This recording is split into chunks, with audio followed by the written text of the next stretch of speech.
Misep Coquitlam. Good evening, everyone. Misep Coquitlam legislatures, TWASA members, staff, and guests. Well, we're brought here together after a family day long weekend.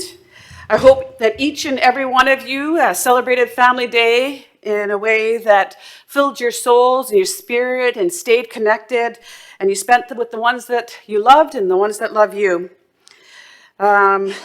That rest and that love and rejuvenation and laughter is good for our spirits, and let that continue to carry us through the hard work that we have to do this evening. They say that, what is that? There's a little saying about, I forgot it, so I'll have to think about it later. The important thing is that we've had a break. Now we can focus our attention so that we can do the important work for our community. I missed it, but I want to thank Connie and Jessica Adams for drumming in the wonderful, delicious food for Mama Jay's and blessing the table for the meal that we shared tonight. Tonight marks the second meeting of our Spring 24 legislative session, and we have a lot of work to do. We've got a full agenda, and we're going to get through as much of it as we possibly can. I'd like to take a note that Chief Squamiset had a successful surgery, and she is at home now. She texted me specifically to say, please let everybody know that I'm at home and the surgery was successful. Please let the legislatures know. So she's never off duty, that one. She is always concerned about her work. So she's sending her best regards and she knows that we all have her in our thoughts as she goes down the road towards health and wellness. I want to acknowledge Hulka Mattia. Her loving sister is going to be joining us by Zoom, but is beside Chief Cassidy's side, taking care of every wish and whim that she might have. Hulka Mattia, Paliquia, put your feather into the mantle, so you're represented here as well.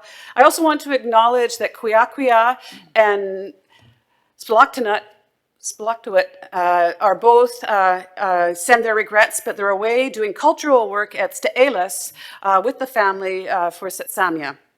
So while we have a quorum for tonight, we're ready to start our work. But before we start our work, I would like to invite our respective Huilitsum relative, Robin Buss, to open our meeting in a good way with a prayer. Robin?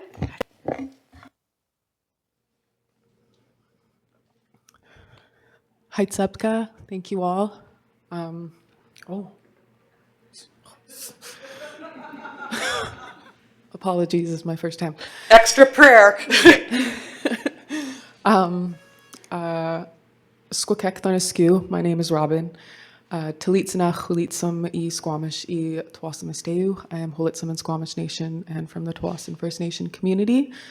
Ait Nishqualwin Quines I Quinatoth Ait Shwalep. I'm very happy to be here together with you. Nishgli sen siatem titsitzel siem ni welch ait met naswel ach sitse ten tomosk. I want to thank Creator for another beautiful day on Mother Earth. And I'm very happy to be here and to start this off in a good way with a prayer in Hunkaminam. Tsitzel siem, chienum atisant stichuil, sitama u I mestalo skikip. Hich lemetoch tenach weel, tithicumchu I sotalo atant sias, quamquamsto to squalwinst. Creator, let us pray. Listen to our prayer. Thank you for bringing us together. Watch over us today. Please help us with our work and keep our thoughts strong. Hitsepka, thank you all. Oh, CM Robin, so grateful to hear the language. It's it really connects us with our people when we use the language.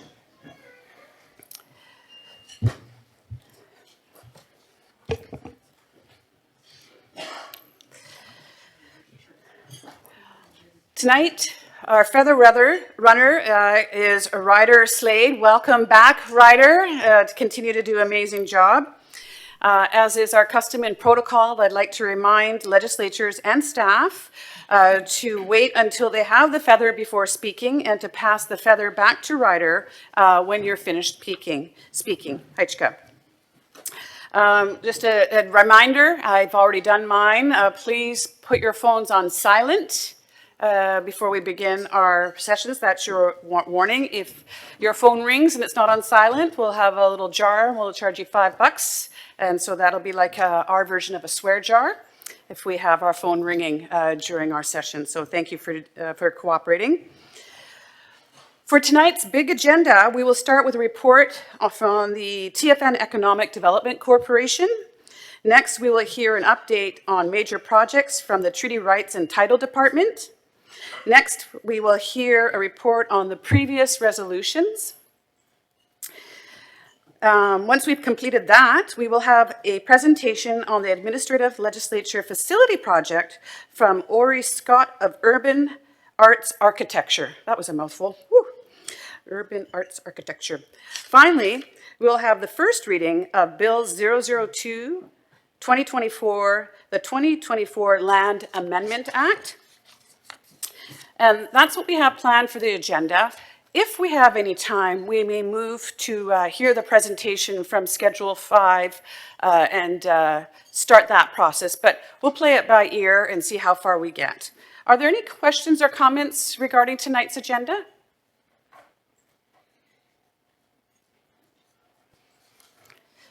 All right, Heichka, that's good. I had a little nap before I came here, and I'm feeling a little bit sleepy and groggy, so I'm happy to pass the feather and the mic to Ryan Daum, who is the manager of our Economic Development Department, to give a report on the Economic Development Corporation. Ryan?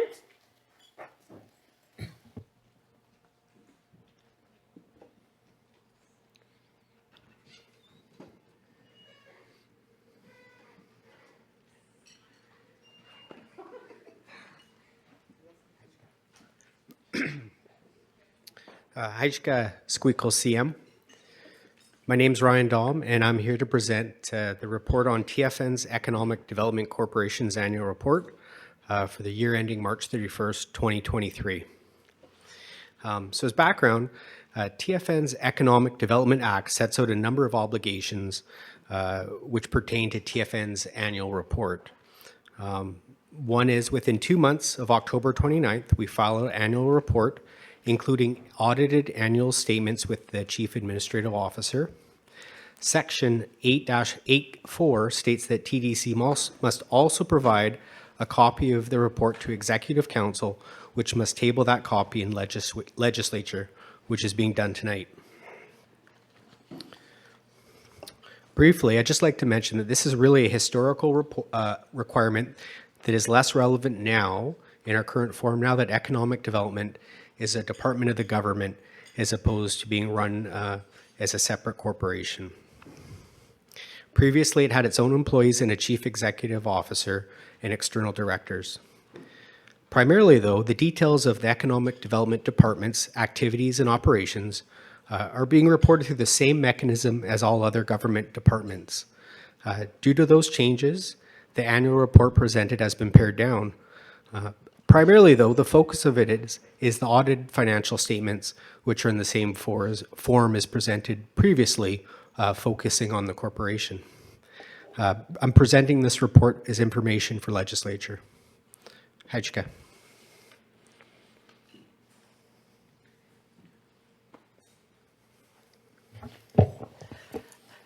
Thank you, Ryan, for that report. Legislators, are there any questions or comments on Ryan's report?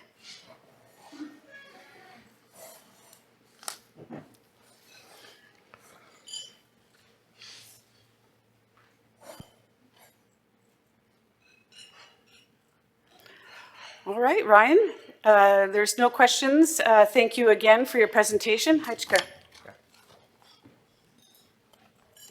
I just want to make a small correction for the table song. The table was blessed by Nicole Watson, and I just want to acknowledge her prayer and her good words for blessing the food before we ate. So, Hajka. All right, the next agenda item is major projects. I'd like to invite the Manager of Treaty Rights and Title, Sheila Williams, to provide the update. Sheila?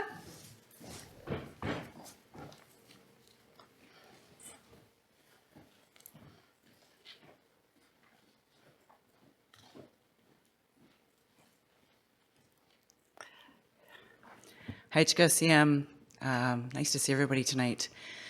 It's been a while since I've done an update on major projects, so looking forward to any questions you guys might have throughout the presentation. Hajka. Next slide, please. So I always like to put this slide in here, just shows the traditional territory of Tsawwassen First Nation. Very extensive. And next slide, please. So currently we have 7 major projects within our traditional territory. We have the Tilbury Marine Jetty, the Tilbury Phase 2 LNG expansion, the Delta Grinding Facility project. We have the Portillo Bridge replacement project, the Fraser River Tunnel project that used to be called the George Massey Crossing, but they've changed the name now, and Roberts Bank Terminal 2. And the last one is DP4, which is GCT Deltaport Fourth Berth project.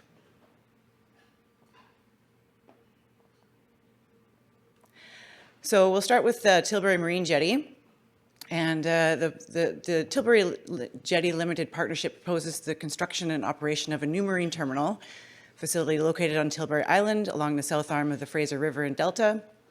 The project involves construction of a new jetty to allow liquefied natural gas carriers and bunker vessels to berth and fill up with LNG via a pipeline from the existing adjacent FortisBC Tilbury LNG liquefaction plant. Tongue-tied, that one. The project includes berthing of marine barges and carriers and transferring LNG to them for delivery to both local and potential offshore fuel markets. Next slide, please.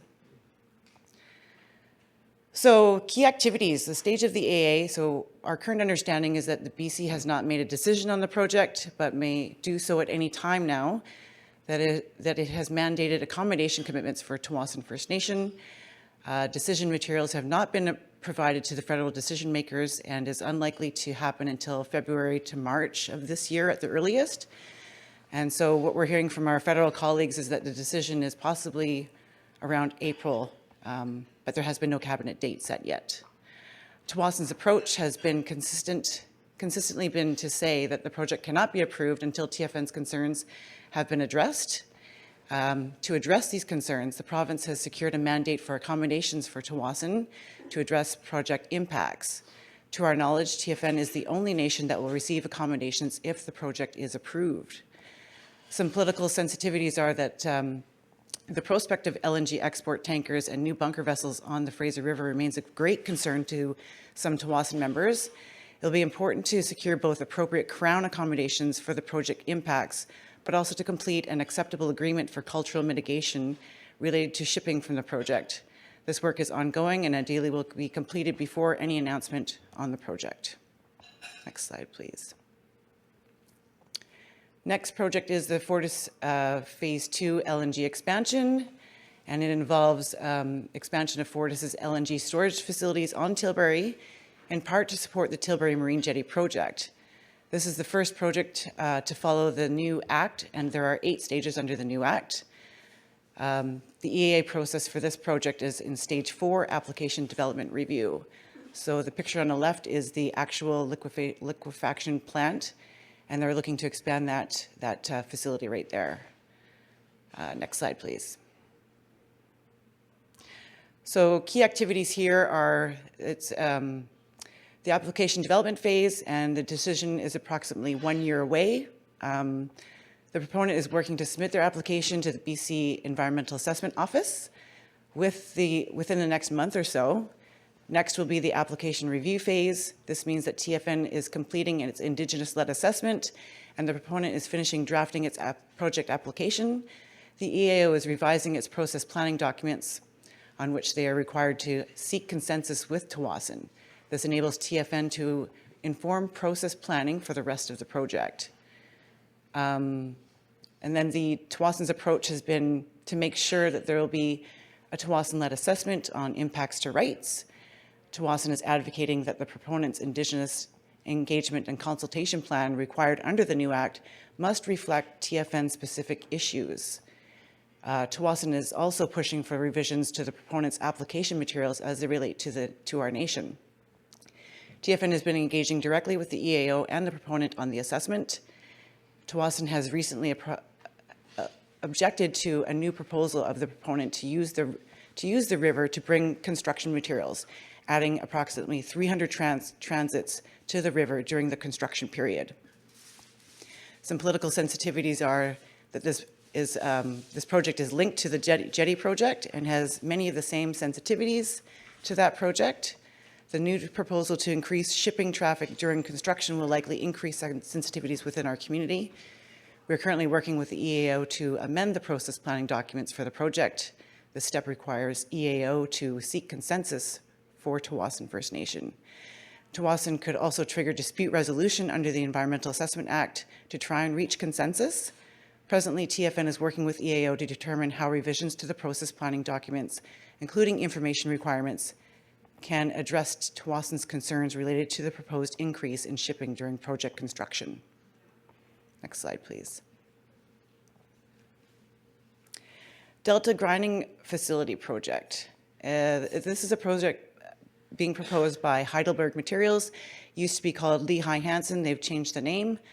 And for a grinding facility and marine terminal adjacent to its existing plant on Tilbury.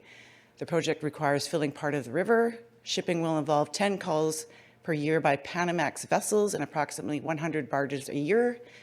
The process, or the stage of the EA process, is in Stage 4 Application Development Review under the new Act. And the picture on the left just outlines where the project location is. So yeah, 3 major projects just on Tilbury Island alone. Next slide, please. So practically speaking, this project is in application development phase.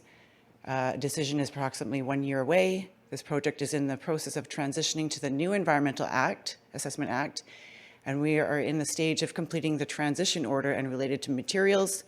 Tsawwassen will complete a scoping document which serves as the same function as an Indigenous-led assessment appendix under the new Act.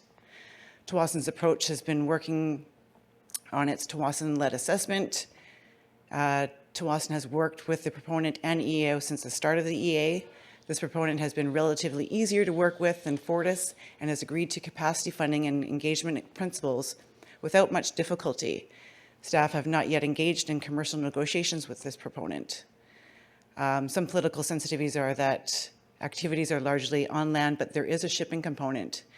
Shipping is always a concern for the Tsawwassen community, and this aspect of the project will be an important focus in the Indigenous-led assessment and in discussions about impacts to the nation, mitigation plans, and accommodations. No political engagement is required at this time. Next slide, please.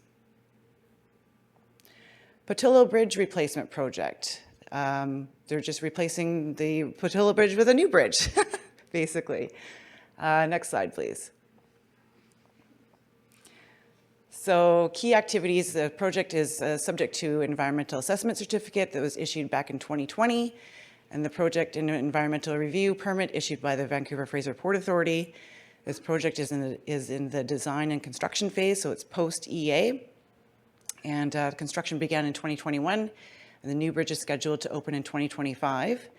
The decommissioning or removal of the existing bridge will begin once the new bridge is open and expected to be completed in 2026.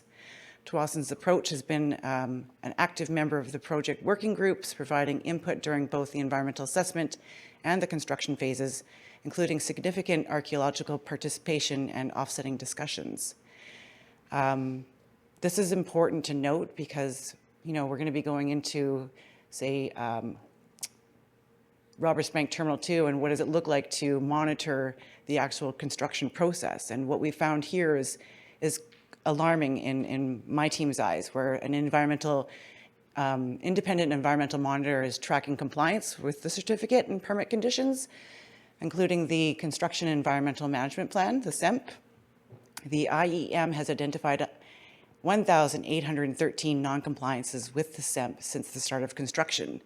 These include fugitive dust emissions, hydrocarbon spills, unauthorized clearing, and improper equipment storage have been noted and addressed, resulting in some stop work orders. Tsawwassen has met with the IEM to discuss the numerous non-compliance issues and requested cleanup of surrounding lands involving the FPA as the landowner. Next slide, please. So the Fraser River Tunnel project used to be the George Massey Crossing, and that's obviously constructing a new tunnel. And 2 of the 8 lanes, so there's going to be an 8-lane tunnel. 2 of the 8 lanes will be dedicated to bus rapid transit, and there will be separated pathways for cyclists and pedestrians. The project is currently in the process planning phase, which is the 3rd of the 7 phases of the BC environmental assessment process. Next slide, please. So stage of the A's in the process planning phase. During the process planning, the proponent, BCEAO, and participating Indigenous nations, including Tsawwassen, are working together to develop the EA process. The team has regular meetings with both the EAO and the proponent. Once process planning is complete, we move into application development, which is roughly around 3 years, and review, and the review is 180 days. So those are those 2 phases there. Tsawwassen's approach is pursuing its own Tsawwassen-led assessment on the project. Our team has been working to develop this. Diabetes got me. It's high blood sugar. Oh, okay. Anyways, pay no attention. So both BCEAO and the proponent have been collaborative with Tsawwassen and have agreed easily to engagement principles and capacity funding. Recently, Tsawwassen provided input on temporary moorage locations as it indicated that all the proposed locations are incompatible with Tsawwassen's treaty rights. The team will continue to push for strong accommodation and mitigation measures, as well as other opportunities associated with this project. Political sensitivities. EAO has recently approved an extension to the process planning phase until March 22nd, and as a result of the scope change, the proponent is now proposing to close and keep the existing Massey Tunnel in place instead of removing it once the proposed new tunnel is in place. It is unclear at this time what response this will attract, if any, from various governments in the area or other First Nations. RBT2, the construction of a new terminal at Roberts Bank. Next slide, please. So the stage of the EAs, the next federal approvals required are from Fisheries and Oceans Canada, the DFO, and under the Fisheries Act, the Environmental and Climate Change Canada under the Species at Risk Act, and the Transport Canada under the Canadian Navigable Waters Act. Tsawwassen approach has been through collaboration through the Fisheries Act authorization will include content and environmental offsetting, including EC's recent approval of the Seaward Marsh expansion on our foreshore. TFN will continue to push for a causeway breach while balancing its commitment to not take any steps to delay, oppose, or challenge the project, nor to take that position publicly. Next slide, please. And the last project, this is the Delta Port Fourth Berth Project. The little arrow there shows where the new berth is going to be constructed. This has been in the application development review phase, so stage 4, for about a year now, I think. Next slide, please. Key activities. Still in application development. On July 18th of last year, Impact Assessment Agency of Canada extended to May 31st, 2027, the 3-year time limit for GCT to provide the information or studies required for the project's impact assessment. Tsawwassen's approach, well, the last communication from Global Container Terminals was that their board would consider the Relationship Framework Agreement and the July 19th letter at their September 2023 board meeting. Since that communication, we haven't heard any update from Global Container Terminals, so we wrote a letter to GCT expressing frustration about the lack of progress on the Relationship Framework Agreement, requesting a meeting to receive an immediate update. A meeting has been scheduled with GCT this coming Monday to discuss. And there we have it. Hajka, Sheila. Jen, can you go to the second slide that had the listing of all the projects? Thank you so much for such a thorough presentation. There's a lot of activity happening, and you and your team are doing amazing work, for our nation. Legislatures, do you have any questions regarding the updates that Sheila has provided to us? Legislature Coquitlam?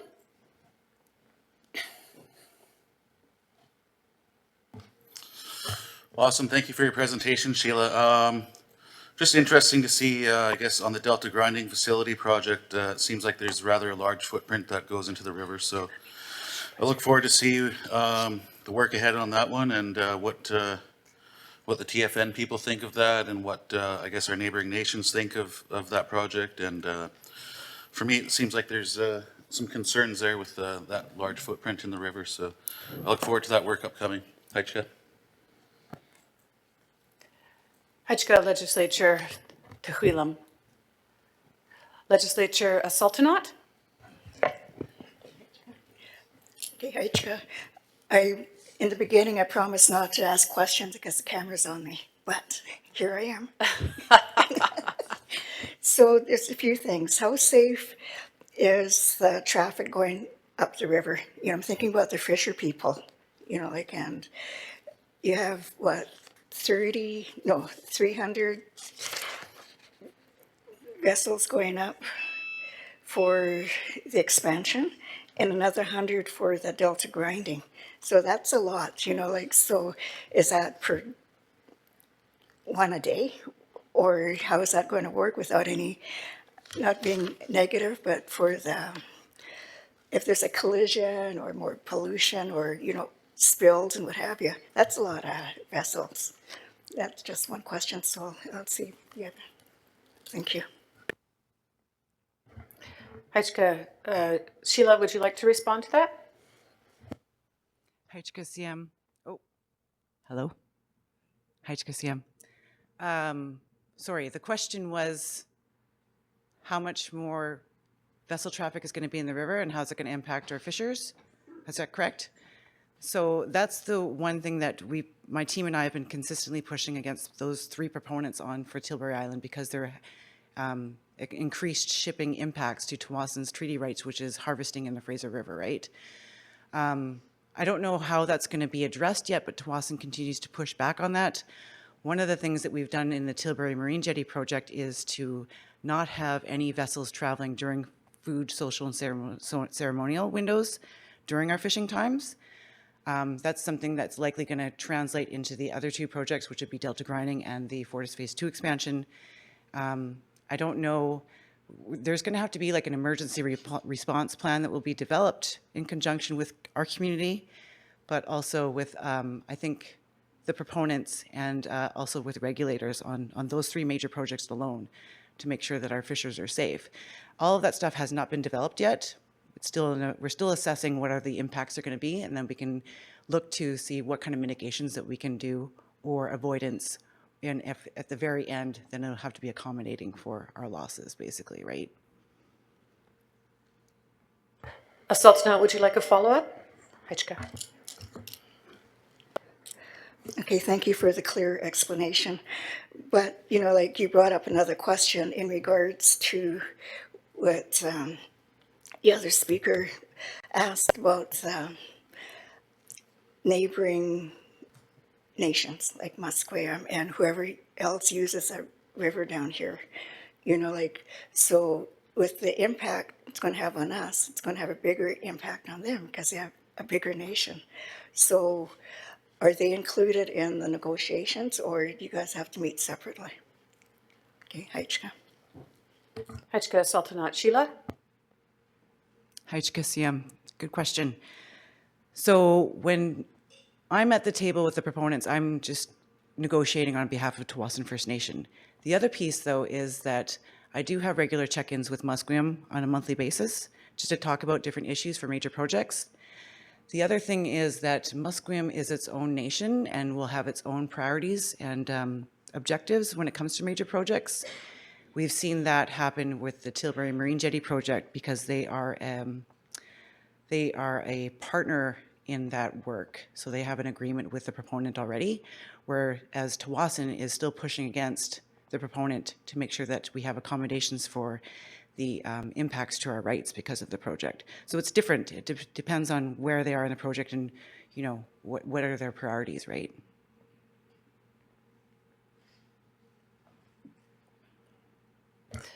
Any other, thank you, Sheila.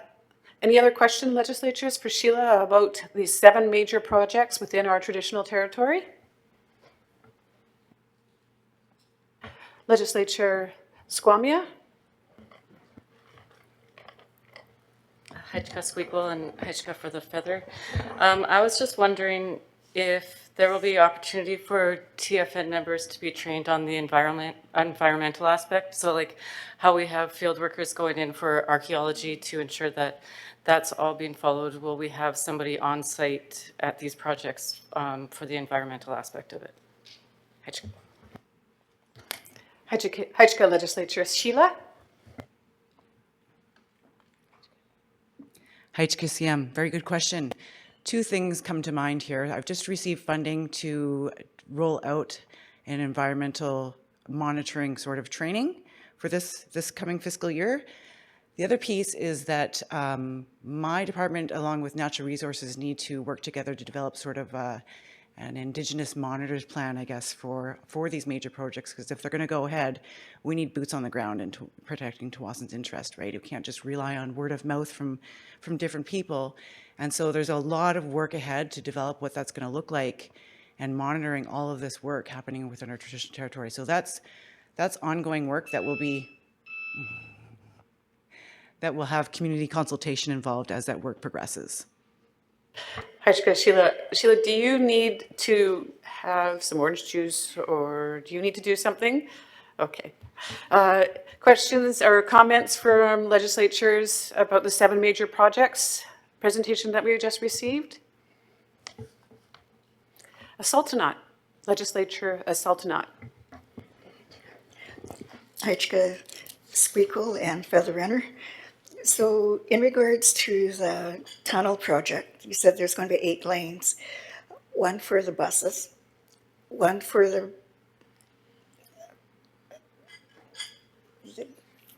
spandex club, the bikers, and that's basically 4 lanes taken up. So that means there's only going to be 2 lanes going north and 2 lanes going south. So what's the whole purpose of expanding the tunnel if vehicles can only use 2 going north, 2 going south? Okay, Hajka. Hajka Legislature Sultanat Sheila. I'm not sure if you have a response for that, but you do your best. That was my question as well, and I didn't get a sufficient response for that.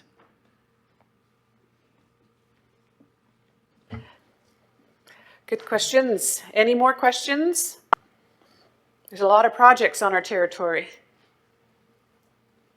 and a lot of different phases, a lot of different information going back and forth. Sheila and her department is making sure that we have our voice. Sultanat, would you like to ask another question? Please do.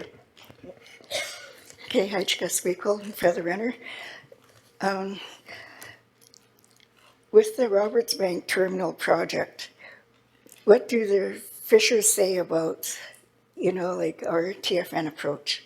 Like, has there been a lot of dialogue between the salmon fisheries and the crabbers? Okay, Hajka. Hajka Legislature Sheila. Hajka CM. So we're going to be engaging with the harvesters a lot this year, the next year, and I guess in the years to come. There's a lot of different elements to protecting our crabbing and also the fishing. One of the areas that we're focusing on is the, what's it called? The Crab Pilot Project. So that's where Tawasin and Musqueam are working together with DFO and the Impact Assessment Agency of Canada, but also with the Port Authority as well, to try and find a way where we can continue to allow harvesters to work within a navigational closure area. But I guess going back to your main question, what do fishers think about that? Nobody's happy about the project. I mean, nobody wants the project. But the project is happening, so my job is to make sure that there's a significant engagement with our harvesters as we try to maximize whatever sort of opportunities that we can have, but also to have Tawasin's objectives and priorities at the forefront of all the things moving forward. Hajka Sheila. Are there any other questions before I give Sultanat a last opportunity to ask her very curious and very good questions of Sheila? This is a very good discussion. The more we ask, the more we learn. Any other questions? Sultanat. Hajka Squeakle and the fellow legislators for allowing me to speak.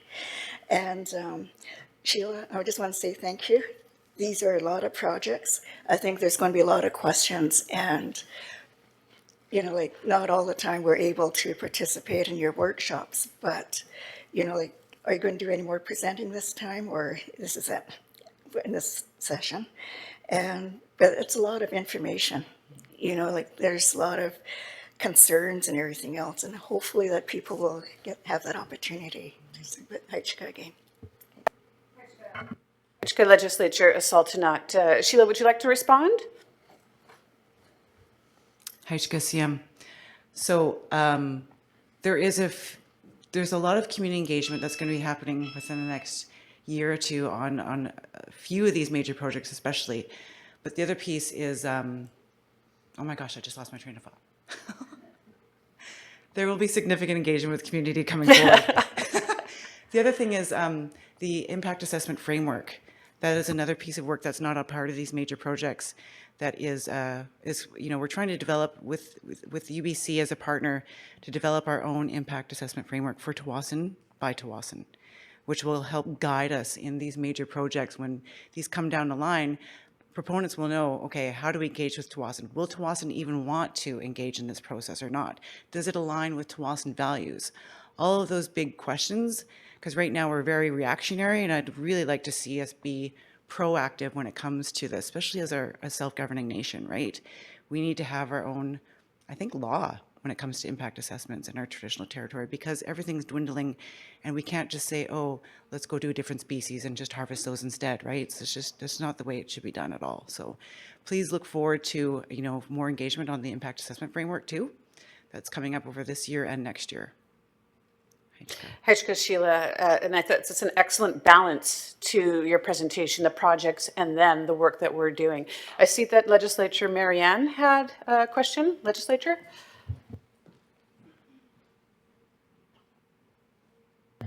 Hajka Squeakle Sam, and thank you, Ryder. I always feel like I sound so much louder, but I just have a comment. This is really, really well done, and I really appreciate the hard work you and your team have put into this. I had a couple questions, but quick scroll through because I'm writing notes. I sometimes miss things, but it answers many of my questions, and I know there's a lot more work to come, but I just wanted to say thank you, Hajka. Hajka Legislature. I want to add that there have been a lot of meetings that have been put out, and it's difficult to participate in them because the material is, while it's controversial, it's not that exciting. We have community communication saturation, and so Sheila and her team are trying to make it as available and accessible. And so it's true, we are really grateful to have this presentation here tonight.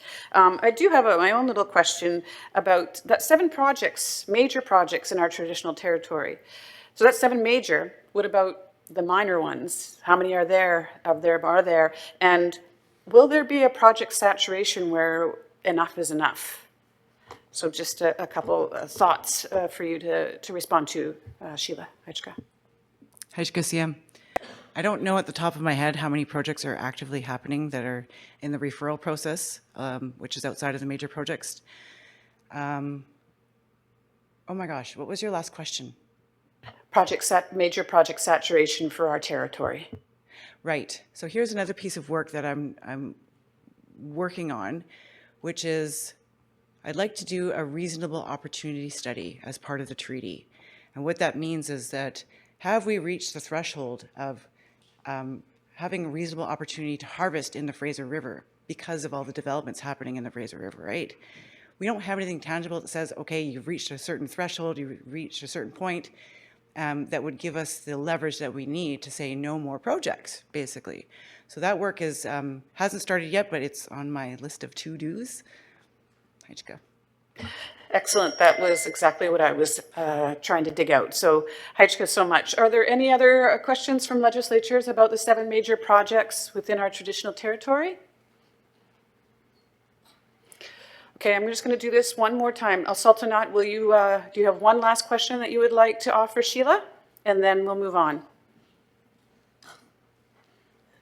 I saw it in her eyes.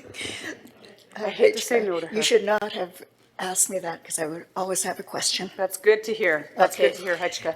So in the Tilbury Phase 2, you know, like you got a picture of the tanks or whatever they're called. How large is the expansion going to be? You know, like if you get back to that slide, you have the picture. So I don't know how big is it going to be? Okay, and that's my final question. Thanks. Hajka Legislature Sultanat, we really appreciate your curious mind. Sheila? I don't have the exact numbers on top of my head, but I can bring that back next Tuesday when I have to present the budget for my department, if you like. Yeah. Wonderful. Sheila, I would like to say thank you again for your very detailed and thorough presentation. Legislatures, you have access to all of the slides on your monitors. And Sheila, I think you're excused to go address your message calling. Thank you so very much. I have a small little message that I failed to say earlier, was that Quintiltonat, Kim Baird, our interim CIO, sends her regrets as well, as she's come down with the flu and she's unable to participate even remotely. So she sends her regards and she wishes she was here to support us, but is unable to. Thank you again, Sheila. Moving on right along, Twyla is going to present a report on previous resolutions. And this is a report that we bring on. It's not a formal item on the agenda, but we like to bring it back to refresh our memories and give an update to the legislatures on the progress of previous resolutions. Twyla? Hajka Squeakle and Hajka to the Feather Runner.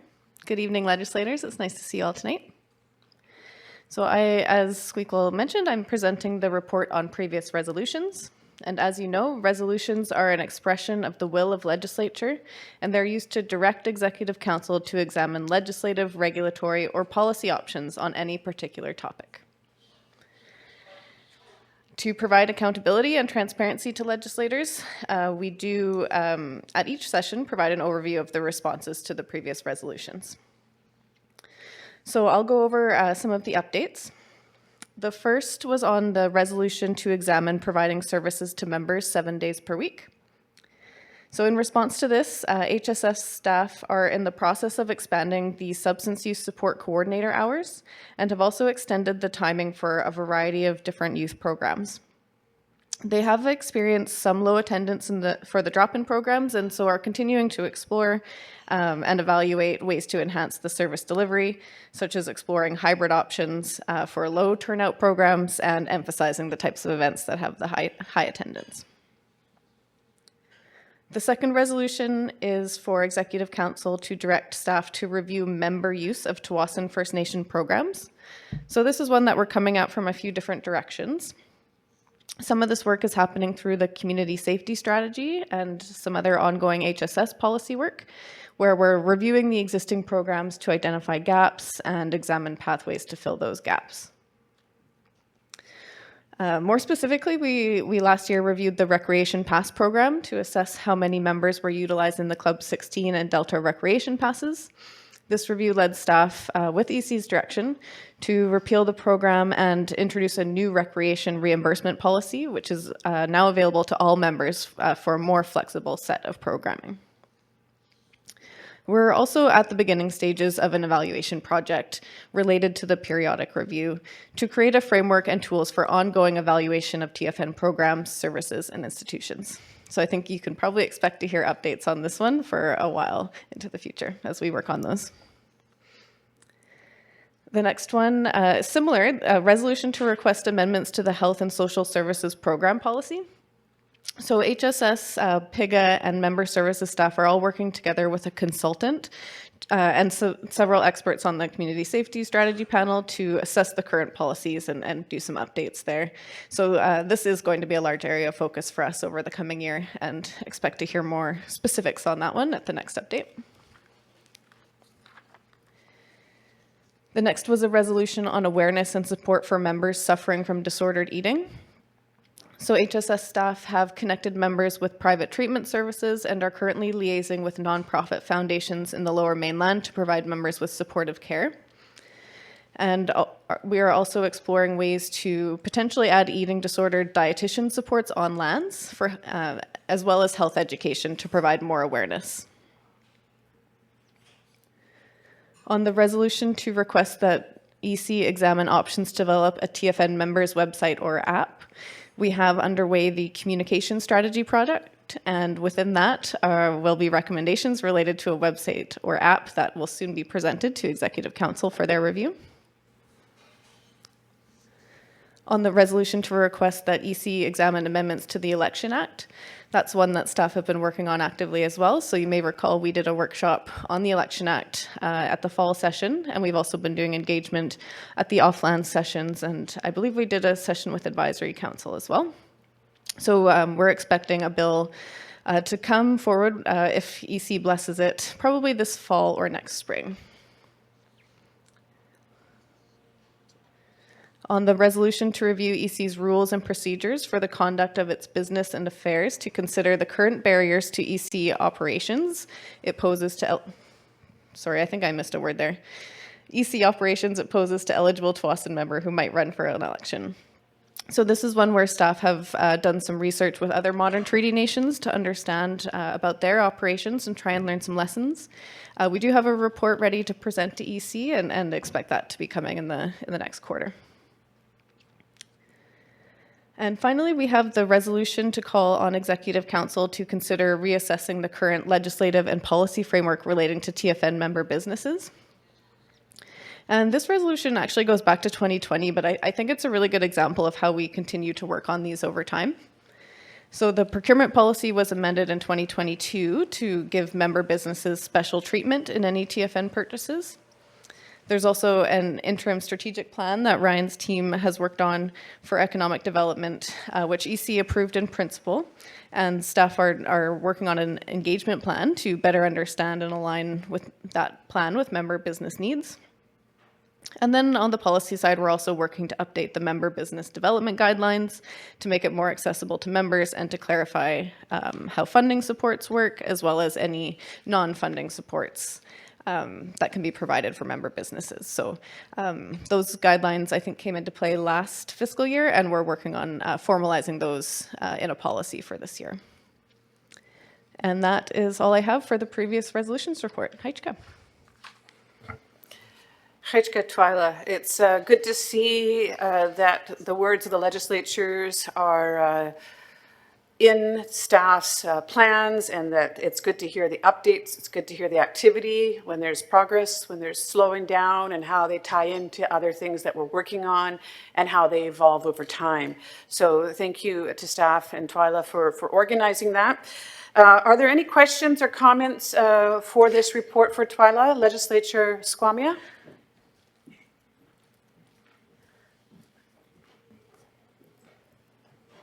Heichka Squeakle and Heichka for the feather. I was just wanting to comment on the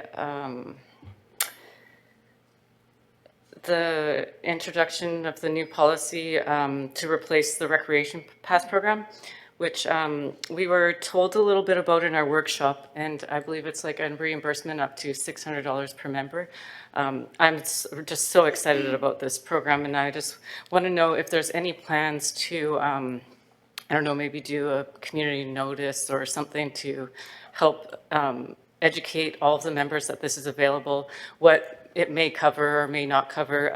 I would also like to know who I could speak to with any like specific questions I may have on that too. Heichka.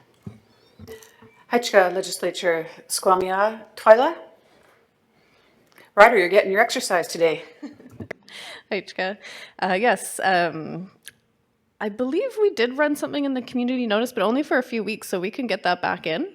And then in terms of who to speak to, Seamus Munns, who's the manager of recreation and events, would be your best go-to. I'm also happy to answer any policy questions you ever have. You can reach out to me by email anytime. Heichka. Heichka. Any other questions on the resolutions update?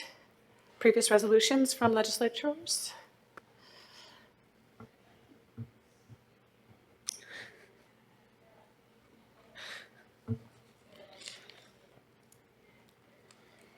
Well, thank you for your thorough report, Twyla. It's good to hear on that progress, and we'll be sure to ask any questions that we might have regarding some of these, the progress of these resolutions if they come on to mind.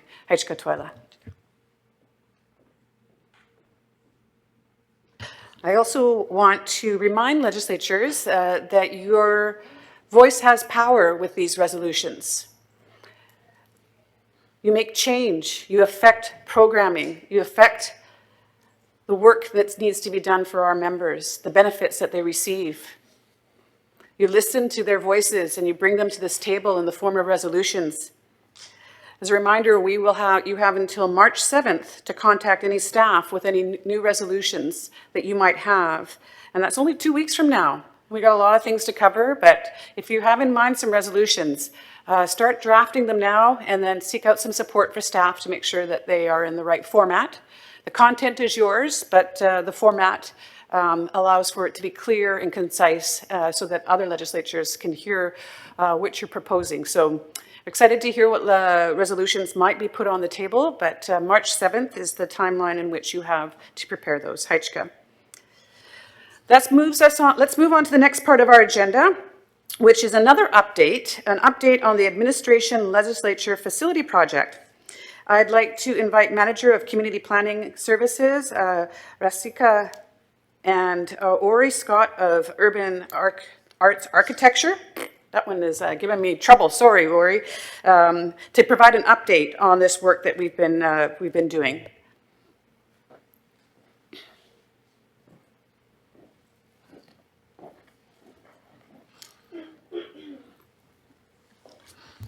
Good evening, everyone. Thank you, Squeakle CM. Thank you, Featherena.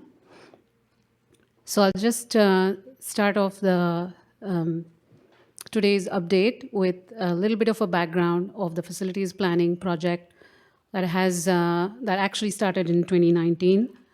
And the initial phases had some grant funding as well as input to develop facilities planning framework that looks into what are the lands that are available on TFN lands that are owned by the government, as well as what are the considerations of actually clustering various keeping on moving, sorry. And what are the considerations actually to look at what the clustering and the appropriateness of various facilities. Some may be member-only focused, while others include the whole community, which is members and non-members. So the functional programming was developed by Resource Planning Group, and most of the facilities functional program was developed. This was pre-COVID. And then we went into sort of a hybrid working model. So there was certain revisions that had to be looked at. The Elders Center programming, the design, planning, and actually the construction was an outcome of the facilities planning. And I know that the Youth Center sort of went ahead because it was a priority for the community. But the Elders Center, which is right now under construction, has been a project that has been an effect of the preliminary work that was done within the facilities planning project. So right now with the Elder Center, the artwork and placemaking and all that is happening. The other thing was in 2022, EC actually approved the location of the administration and legislature facility, which is the next big facility that's undertaken into, basically, and has entered the designing phase now. Staff also completed an inventory of existing workspaces because there were a lot of new hires during the COVID period. And also there was restructuring of the departments, including creating new ones, like the treaty rights and title. So there was a lot of restructuring actually that took place in the last 2-3 years. So that also had to be looked at. So the functional programming of the specific facility that we'll be looking at today, administration and legislature, had to be revised, and all these changes had to be accommodated. There's also important thing that happened was the chief appointed a steering committee which will oversee the project, not project manage, but guide staff and guide EC through various activities related to the design development. So the actual formation of the project steering committee was an important milestone. And then, of course, EC approved the proponent, who's the project architect, Urban Arts Architecture, and Ori is with me today, and she'll be going through the concepts. But essentially, once the project team was steering committee and project architect met, there were quite a few meetings, and one of the most interesting parts was two of the site visits. So one happened on October 23 and one in November 17, and these were actually in-person site visits to go and see and understand what other non-Indigenous as well as Indigenous communities have. So essentially to look at existing administration buildings and understand the design parameters, what worked for them, and also to understand what are the lessons learned in terms of others who are on a similar journey. So that was a valuable, and I'm sure some of you as legislators actually could attend some of those, couple of those visits that we did. So that was very valuable. And Urban Arts Architecture also did a visioning session with staff, as well as some concepts were developed. As you know, design is a very iterative process. So we are at a stage now where 2 of the concepts have been developed, very high-level concepts, and we'll be focusing, and Ori will take you through those, but we'll be focusing mainly on things like site planning, access to the site, on-site parking, orientation of the building itself, also the main component, which is the legislative assembly component, and then the staff offices, which is the departmental offices, various departments within TFN's organization. So in March, we are also planning, the date is yet to be decided, but we're also planning community engagement session to get community feedback on the concepts that have been developed. And then once we gather all that feedback, there will be one preferred design concept that can go into schematic design, which will then evolve into the detailed design phase. Essentially, we will do member engagement throughout the conceptual as well as schematic design phase so that there is enough opportunity for all the members to give feedback, considering that this is going to be quite a big, almost 40,000 square feet facility, which is, in other words, almost 3 times the size of the Elder Center. So it is an important facility, and we look forward to working on this project. It's been a blessing to be leading this project. Over to Ori. Thank you. Oh, I think I have to give it back. Sorry.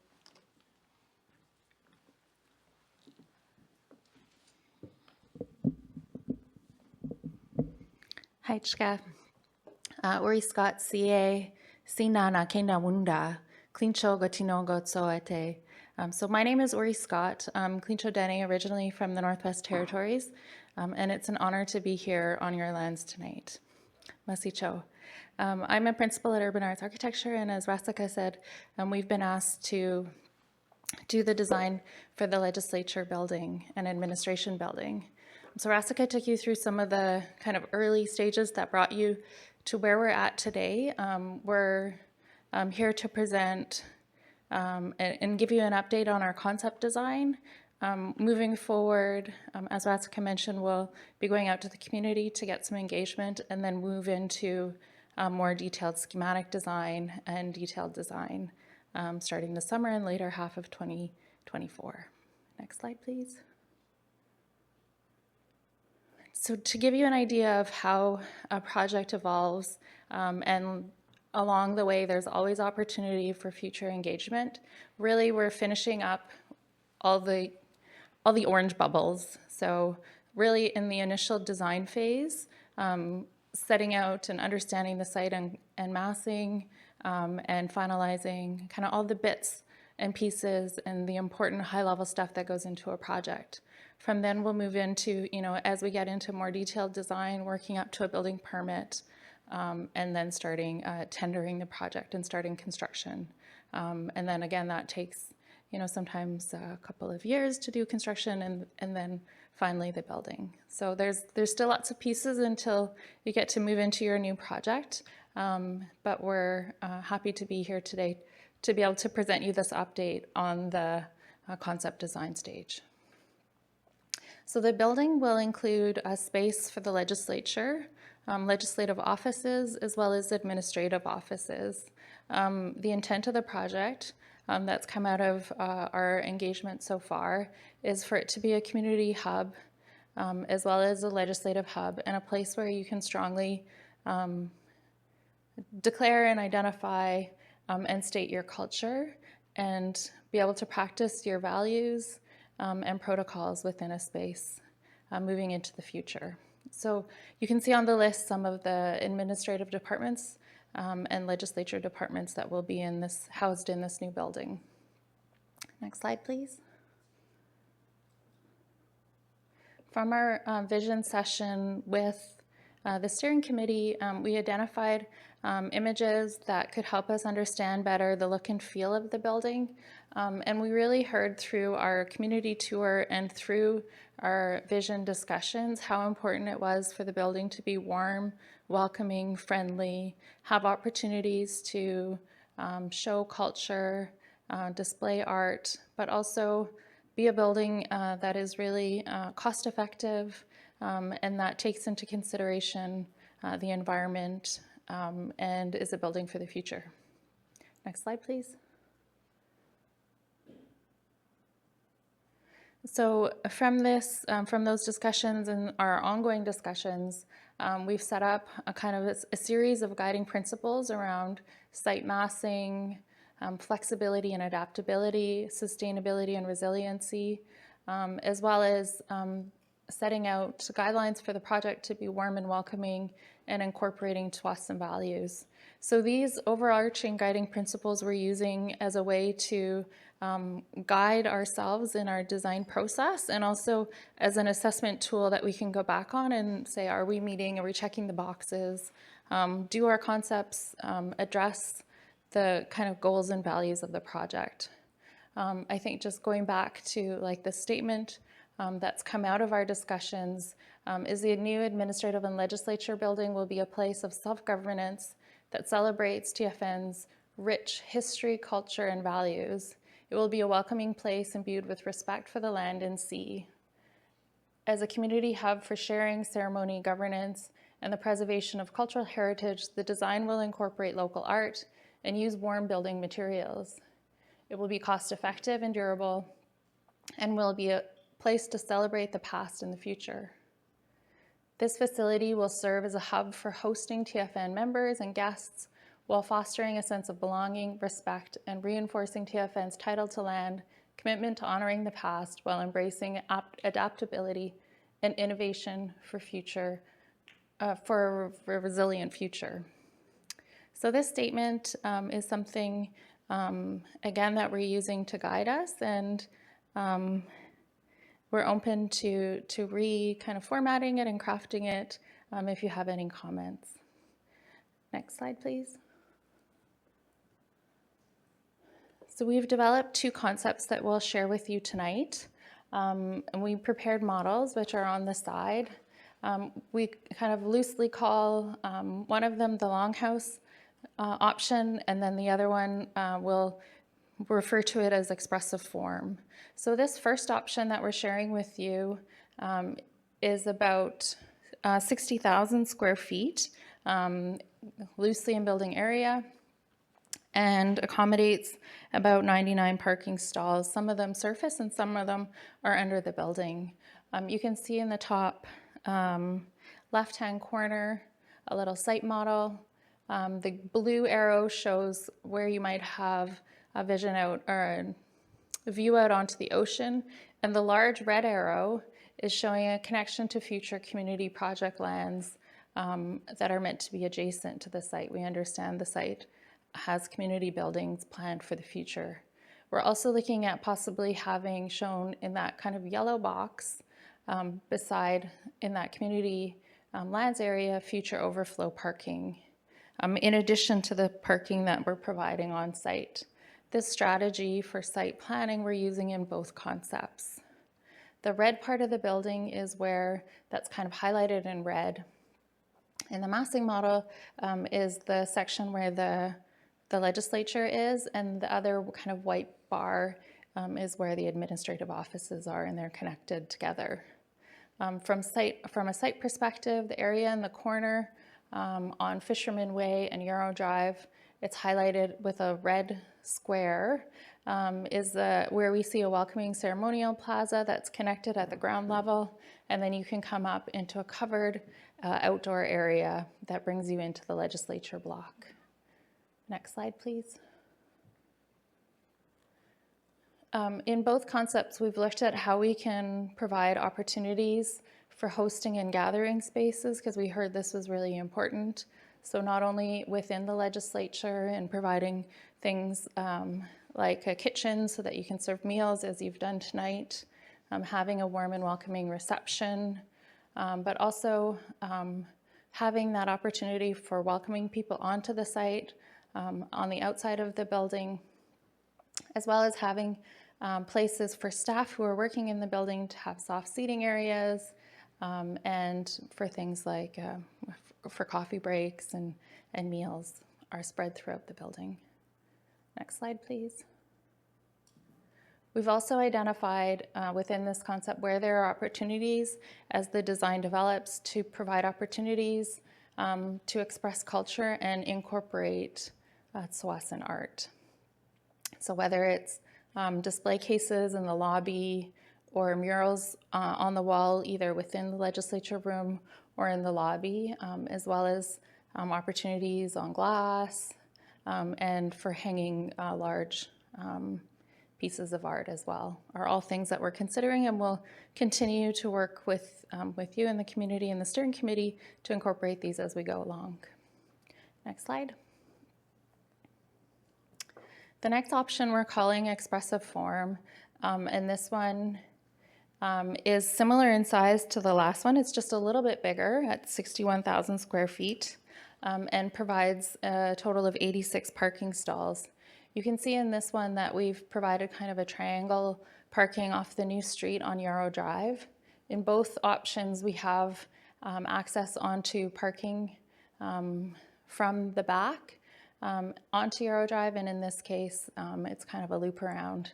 At that back area, if you can see a little bit, there's also access to underground parking, and we've considered, or under building parking, we've considered this to be an option in both scenarios, if cost for the building allows that. Again, we're looking at those opportunities for connection to the water, visual connection shown in the blue arrows, as well as connection to the future community buildings along Fisherman Way, shown in the red arrow, and then overflow parking shown in that kind of yellow square on the adjacent lot. The kind of welcoming entrance onto the site is again at the corner of Yarrow Drive and Fisherman Way. And in this case, the plaza outside the legislature built part of the building, which is highlighted in red, is raised up to the interior of the building, which is a flood construction level of 4.6 meters. So this is about 1.5 meters above the current sidewalk grade. So you would have to come up in this option, a set of stairs or a ramp to come up into this welcoming plaza and then into the building. Whereas in our previous option, that was down at the sidewalk grade, and then you came up into the building with a secondary covered ceremonial plaza. Next slide, please. In this option, again, we're looking again at the opportunities for hosting and gathering. There's quite a large open lobby space facing that ceremonial plaza at the corner of the building, as well as a central kind of knuckle where the committee room faces onto the lobby and is an opportunity for connection into the upper stories of the 3-story administrative block. And then again, there's spaces in the office area for coffee bars and that kind of thing for staff who are working in the building. Next slide. In this option, we've again looked at some of those opportunities for art and culture and really see the lobby as the central place for providing space to display artwork and also to curate and share some of the important Tsawwassen culture.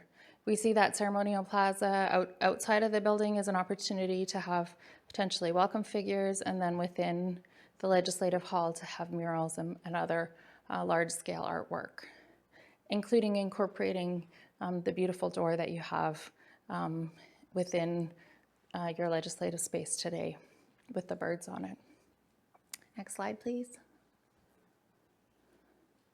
An important part of our more detailed design in the next phase as we get into schematic design is looking at different scenarios for how within the legislative space will be designed to accommodate the legislature and all of the important work that you do here today.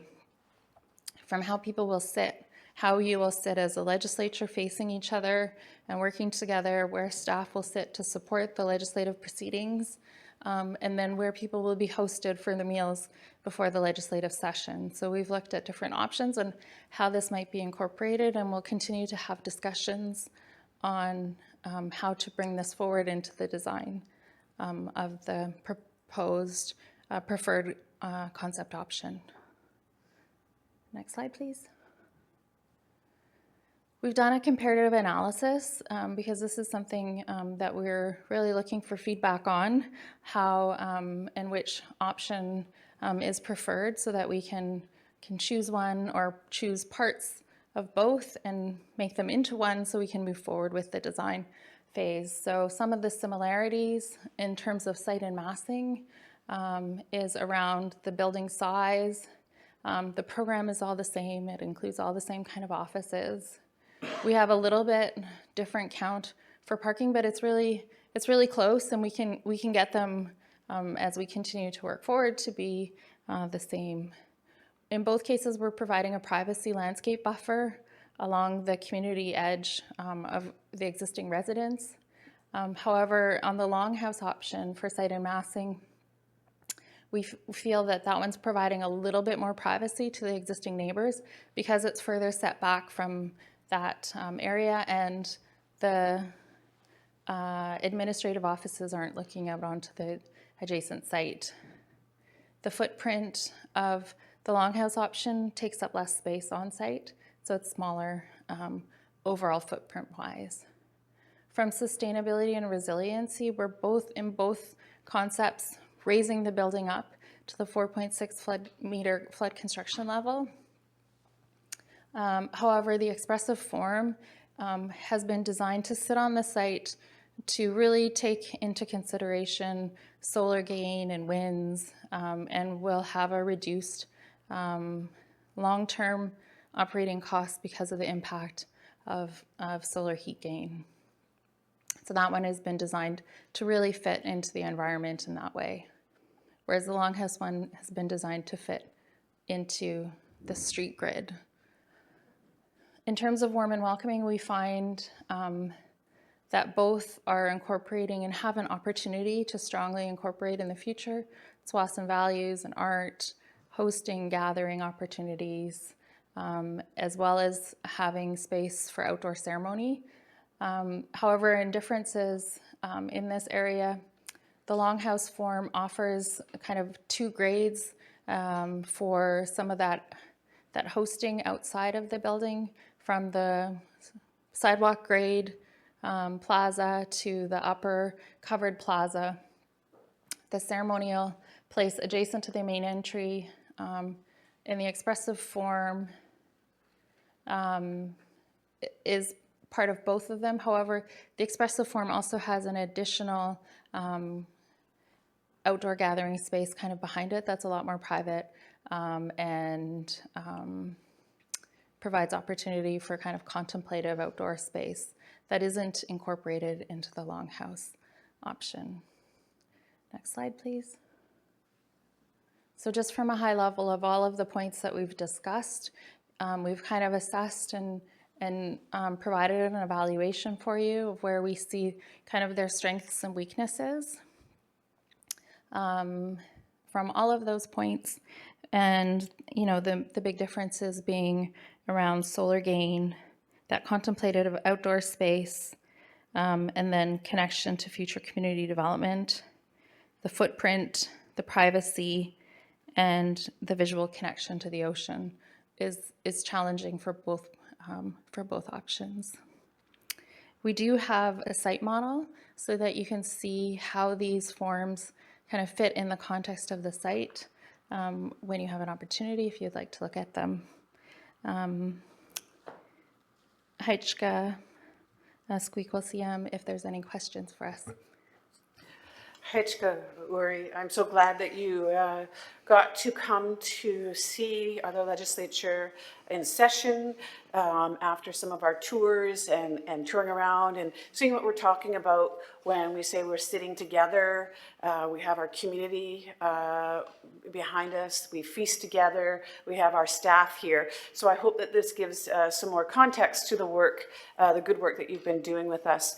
Thank you so very, very much for your very detailed presentation and summarizing the visits that we did together, the feedback that you received, and compiling that into some digestible information for our legislatures to review. Legislatures, do you have any questions or comments that you would like to present, Uri or Rasika? Legislature Dohilam? Heichka Chamkwat, Squeakle Chamkwat for allowing me to speak here, and for the Heichka for the presentation. Just curious, I don't know if this is a question for yourself or more so for Rasika, but anyways, there was mention of the door will be incorporated into the design. Just hoping that means it'll be functional, the door, that'll be a functional door for the legislatures to use in, for our ceremonial procession. I think that was the plan from the beginning, so it'd be nice to see that, but, yeah. There's a lot of good work that went into these designs, and, really look forward to breaking ground and seeing, everybody's vision come to fruition. I like the mention of the longhouse design being a little less intrusive to the neighbors. That's really huge for me, being obviously adjacent to the new building, and as well as my family living close to there as well. Might sound like selfish or something, but that's major concerns for myself, and I'd imagine my siblings and other relatives. So I like the idea of the berms being built there, maybe with some poplars or something. I'm just kidding, but yeah, it's a lot of good work being done here, and I look forward to holding this session in there one day. That'll be just around the corner, because time is flying, and yeah, I can't wait to be sitting in there. Thanks. Hajka Legislature Tehuila. I'm not sure, was there a question in there, or mostly just comments? Did you want to have a response, Uri? Hajka, we'd be happy to incorporate the door to be a functional part of your ceremonial procession. Hajka. Hajka, it's true. The door has two sides. One is a heron and one is an eagle. And it's been 15 years in the waiting to be used, patiently overseeing all of our work here. Legislature Sultanat? Hajka Squeakquel and Feather Runner. Bryce, you asked the question about the door. You know, I think that's important. But I guess my concern is, you know, it's great having the little map on the paper here, but how far back is it? I'm a visual person, you know, like you got this here, but how far, you know, like, is it going to impact other Tsawwassen residents, or basically our guests behind on Fisherman's Way? And I keep calling it Bryce's Road, because that's where we called it way back in the day. So with that, you know, like, how far behind is that? Or I don't know my directions, but I'm hoping that you understand what I'm saying. You know, like, I know we'll be looking at this here, but I'd like to hear. Okay, Hajka. Hajka Legislature Sultanat, Uri? Hajka, so the buildings in both options take up much of the site, with access at the kind of the back from Fisherman Way being mostly parking. So we consider Fisherman Way in our design to be the front of the site, and the back would be kind of opposite of Fisherman Way, and that's mostly parking along adjacent to Tsawwassen Way. Is that correct? Or Tsawwassen Drive? This street, that part of the site, we're trying to pull the building back as much as possible and provide a privacy buffer, so that we're pulling the building back. But in the expressive form, the building is on an angle on the site, and so it comes closer to both those edges.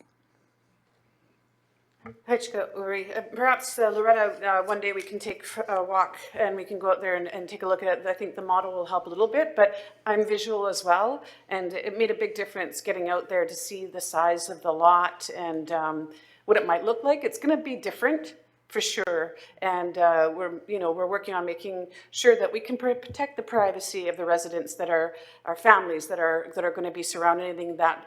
But we've been waiting for something, to replace the work that we're doing in these. We're outgrown these facilities, but happy to take a walk with you another day to show you, so you can see it in person to get that perspective. Did you have a follow-up, Sultanat? Okay, Hajka Squeakquel. Okay, I'm still having a vision, so we got 2, maybe 3 homes right there close to Fisherman's Way. And, like you said, the parking is on that Fisherman's Way side. Is that correct? No? On the Behind. Okay, so I'm just wondering, because there's so many cars, you got parking lots and you got underground parking. So that's going to be a lot of traffic, but I'll have more questions after I look at the model. Okay, Hachka. Hechka Sultanat. Legislator Taylor?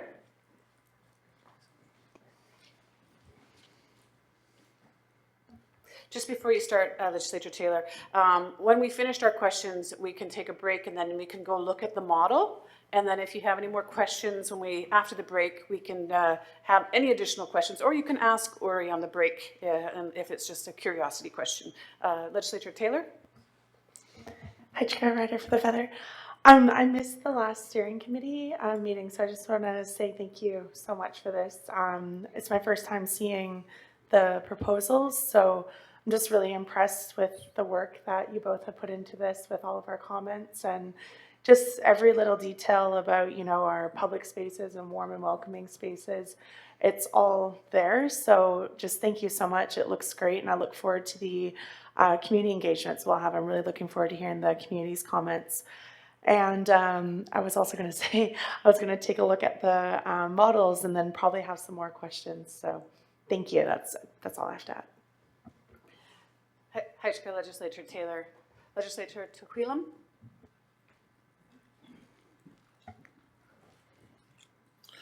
Hi, Chair Ryder for the Feather. To Sultanat's point of mentioning about all the traffic that's going to be happening there, I think I've asked for it before previously. I think when I was about it, I guess when I was out of government for a little while, just about speed bumps on there. It's a major concern about. There's already so many speeders on Tsawwassen Drive and that don't follow the 30K, and I don't know. That's very frustrating. But just because there's so many children that walk up and down the road, and once again, it's going to sound like selfish or personal, but it's like I got my little guy that's going to be starting to run around and already trying to run over to his uncles and stuff like that across the street. So just major concerns over speeding on that Fisherman Way when it opens. So I'd like to see speed bumps put there all along that whole drive all the way out until I guess it'd be Salish Sea or something like that. So Hechka. Hechka Legislature Tuquilum. Any other questions or comments? All right, it's 7:10. Let's take a 10-minute break, regroup, take a look at let's make it 15. Look at the model, and then if there are any other questions, Uri, I might bring you back. Otherwise, thank you for your report. Thank you for your detailed presentation. Thank you, Risika, very much, as I would like to echo Legislator Taylor's comments about really just taking all of the things and the words, and it's a lot of things that we were asking for, and really trying to make them into a cohesive presentation. It's very exciting to think that we started our legislative sessions in the Longhouse 15 years ago, and having a building that's specifically for governance gives power to the work. It's powerful enough to be here working together with our feathers and our ceremony, our feather runner, and our prayers. And it's good work that's being done here, but we're so looking forward to having a space that's designated for the work that, the important work that we have to do. So, Hechka, 50-minute break.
Well, 15-minute break.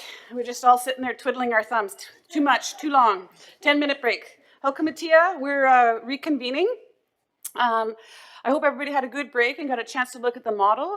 Before we let our presenter, Uri, and guests go, are there any follow-up questions that anybody has with respect to the administration, legislature, components, and display? Legislature Lacolia?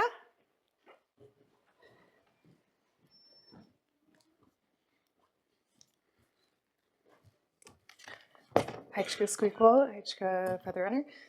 Thank you for the presentation. And I didn't see it on this plan, but are there solar power options? And are there also like rooftop garden or, you know, similar to the convention center with the green rooftop and they have, you know, apiaries and things like that? That's my question. Thanks. Heichka, Legislature Lacolia. Ori?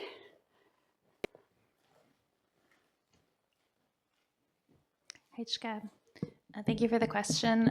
We have not yet developed a full sustainability charter for the project. And once we have completed and kind of narrowed it down to one preferred option, we'll be starting to work with all the engineers on the project, including a sustainability engineer who will help us set out some options for sustainability, whether it's solar power, green roofs, or other options, and work with the steering committee to decide which ones are going to be part of the project. Heichka. Any other questions or comments? Legislature Sultanat. Okay, Heichka Squeakle. So I got a couple of questions. You answered it, but I thought I'd just ask it again. So we have a few smokers in, you know, staff and whatever. So just wanted to know where the smoking area is. And is it preloaded? You know, like where you have to preload where it is. And also a drainage plan, you know, that's such a big thing, you know, like with the regular folks to get a drainage plan. So I'm just wondering if that's happening yet. Heichka Sultanat. Okay, Uri or somebody from Lands, whoever can answer that, that would be great. Heichka. Heichka. So we haven't yet identified a smoking area, but that's certainly something that we can look at in the future. It's not a problem to incorporate. In terms of preloading the site, we do have a report from the geotechnical engineer, but the site has already been partially preloaded. It already has engineered fill on site. For a drainage plan, we'll be working with a civil engineer to develop stormwater management strategies to meet the Tsawwassen needs. Heichka. Heichka. One last opportunity for any comments or questions. Heichka, so much for your presentation and for bringing the model. I think it helps a little bit. Thank you for coming, and thank you, Resika, for your opening remarks. And we're looking forward to seeing this project advance. Heichka Osium. Safe travels. Next up, we're going to have the first reading of Bill 002-2024, the 2024 Land Amendment Act. As a reminder, this was discussed in principle at the fall 2023 legislative session, and we gave direction for staff to continue with consultation and to draft the bill to bring it to this table then after consultation for it to be reviewed, debated on, and voted on. I would now like to call upon Legislator Tuhilam Hials Iwanis Bryce Williams to introduce the bill on behalf of Chief Swamasat. Legislature? Heichka Squeakle, Heichka Feather Runner. Tonight, Executive Council is bringing forward a bill to amend the Land Act, which is a central piece of Tsawwassen legislation. It governs how we manage and develop our lands, which are integral to who we are as Tsawwassen people. The Tsawwassen Constitution Act requires a review of the Land Act after 10 years to ensure that the law is serving our needs. This work is underway. We have identified several areas that can be improved. The review is taking time because we want to make sure that we do it right and explore all possible options. But some issues our members are facing right now can be eased with minor changes to the Act. And we want to make sure those changes as soon as possible. We want to make those changes as soon as possible. Therefore, the bill being introduced today is to make 2 changes to the Land Act. These amendments were approved in principle by the legislature in the fall of 2023. Following that approval, staff engaged in intensive community consultation.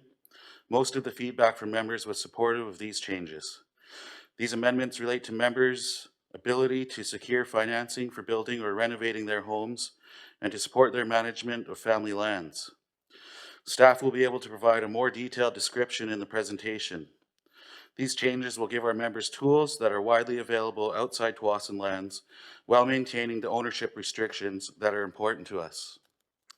Executive Council is confident that the proposed changes are consistent with the principles that have made our nation successful, including giving our members access to the tools that work best for them in managing their lands. Heichka, I will now read the motion to introduce the bill. Motion to introduce Bill 002-2024, the 2024 Land Act Amendment. Whereas on November 14th, 2023, the Tsawwassen Legislature approved a resolution R-006-2023 to approve in principle the proposed amendments of the Land Act to permit trustees to hold land for the benefit of all Tsawwassen members and to allow TFSI holders to lease their properties to themselves, subject to review of the proposed amendments at a meeting of the Tsawwassen members. And whereas, following said consultation with Tsawwassen members, the Executive Council of Tsawwassen First Nation has decided to proceed with the proposed amendments to the Land Act outlined in Bill 002-2024 in accordance with the provisions in Part 8 of the Land Act. And whereas the Executive Council has reviewed and approved Bill 002-2024, the 2024 Land Amendment Act, and are recommending its approval to the Tsawwassen Legislature. Therefore, it be it moved that Bill 002-2024, the 2024 Land Amendment Act, be introduced for the Tsawwassen Legislature's consideration, debate, and approval. Heichka. Heichka, Legislature Tehuilam. Tehuilam has moved the motion. Do I have a seconder? Legislature Squamiah. I'm going to ask for a vote. I'll ask for a raise of hands and hold your hand up high so we can make sure that we get everybody's vote. And then Halkomatia, I will ask for your verbal yes or no in support of it. Show of hands, all in favor to support the tabling of introducing Bill 002-2024, please raise your hand high.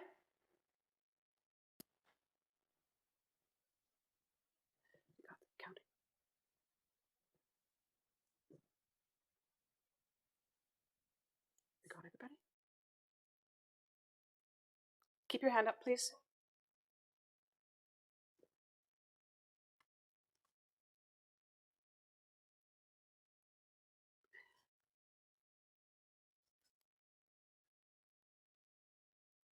All right, thank you. Those against?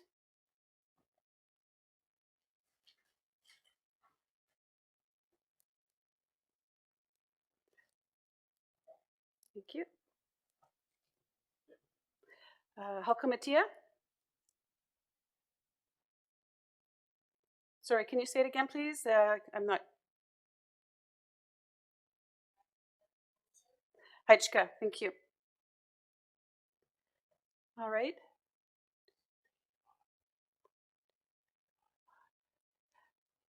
All right, the motion was passed. 8 legislatures in favor and 2 not in favor. This does allow for the bill to be moved forward for second reading and for further debate. Thank you, legislatures. The motion has passed, as I mentioned, by the count before me. I would now like to call upon Director of Lands, Komal, to give us a brief overview of Bill 002-2024. Heichka. Komal?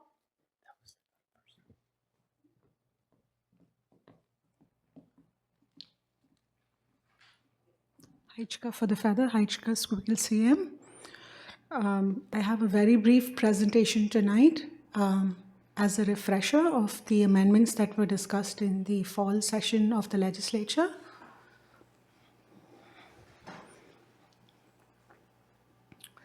So tonight we'll just look at the amendments themselves, the process for the amendments, the input from our community engagement that was conducted since the last Legislative Assembly session, and the next steps.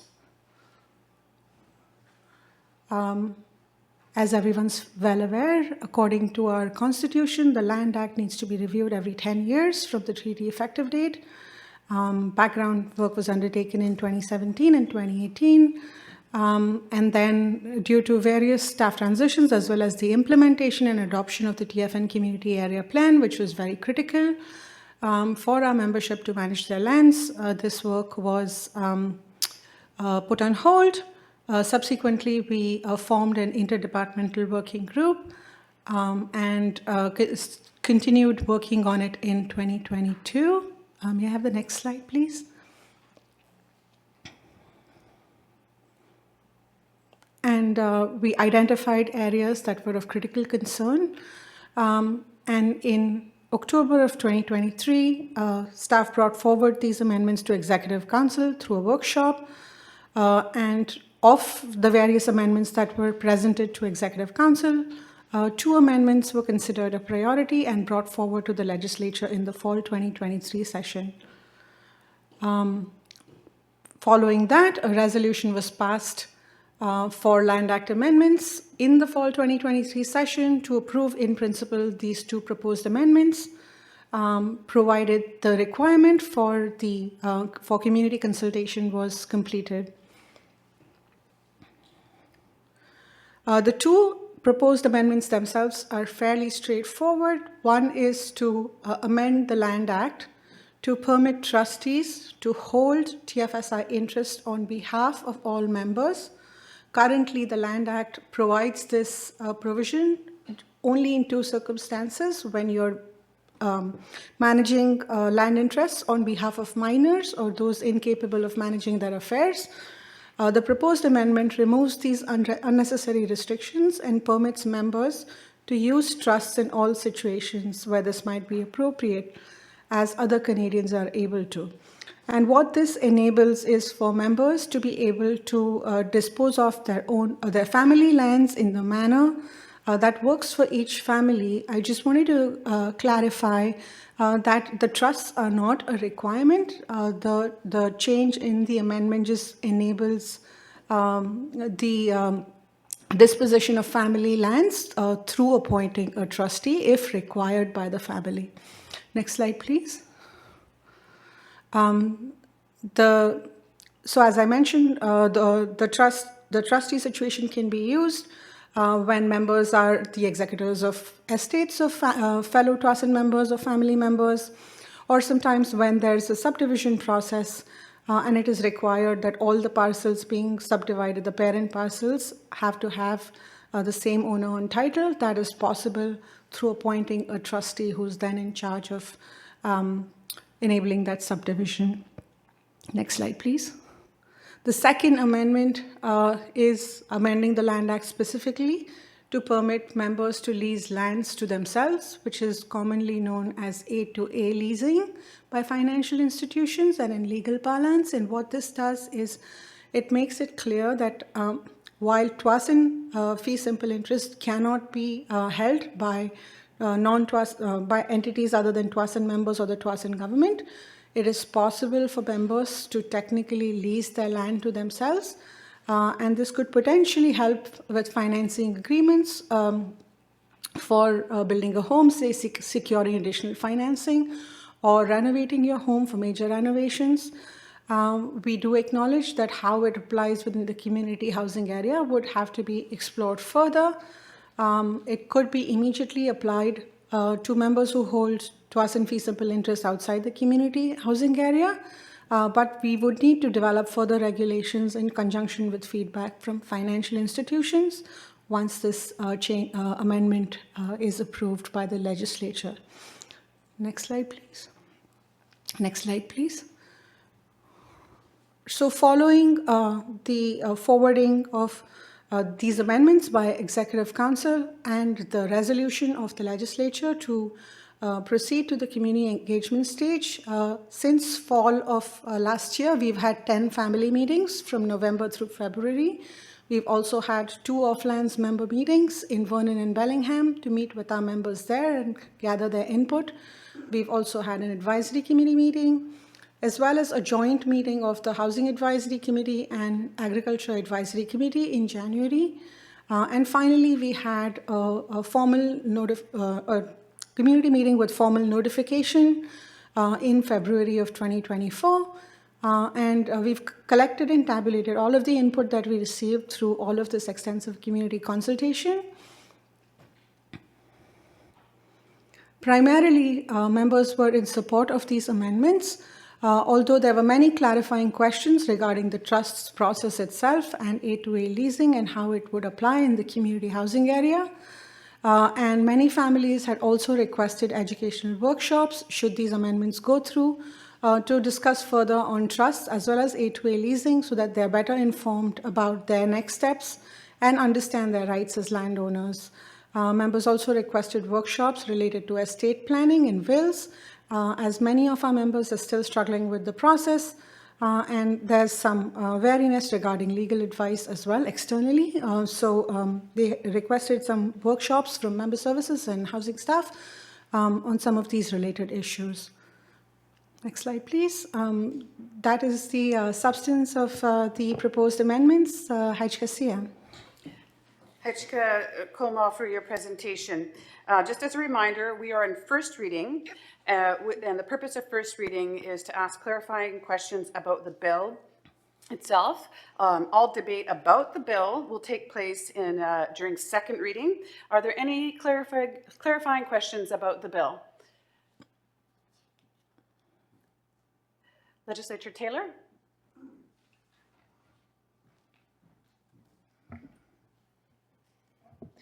Hi, Jessica. Sorry for just clarification. So no questions about the amendments today, but the second reading? The purpose of the second reading is to ask questions for debate and clarifying. Today's about clarifying questions about the bill itself that's being tabled. Okay, and then second reading will be a vote on the actual amendments. Okay, yes. So just reviewing the presentation today. Yes. Okay. Hi, Jessica. Thank you. Hechka.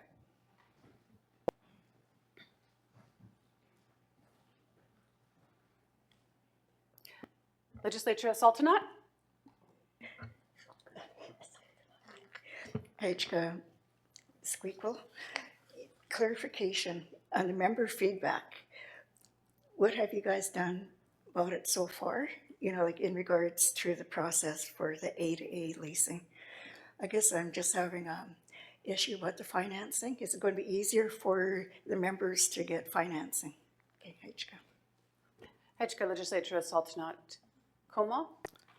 Hajka Squeakle CM. So for the A2A leasing, what the amendment will do is allow the member lands to be leased to themselves, and the lease itself can then be provided as collateral to seek additional financing from financial institutions. I hope I understood that correctly, the question. Hajka.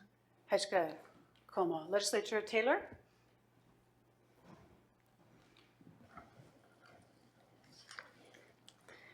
Hi, Chat. Just making a request, as amending an act is quite huge.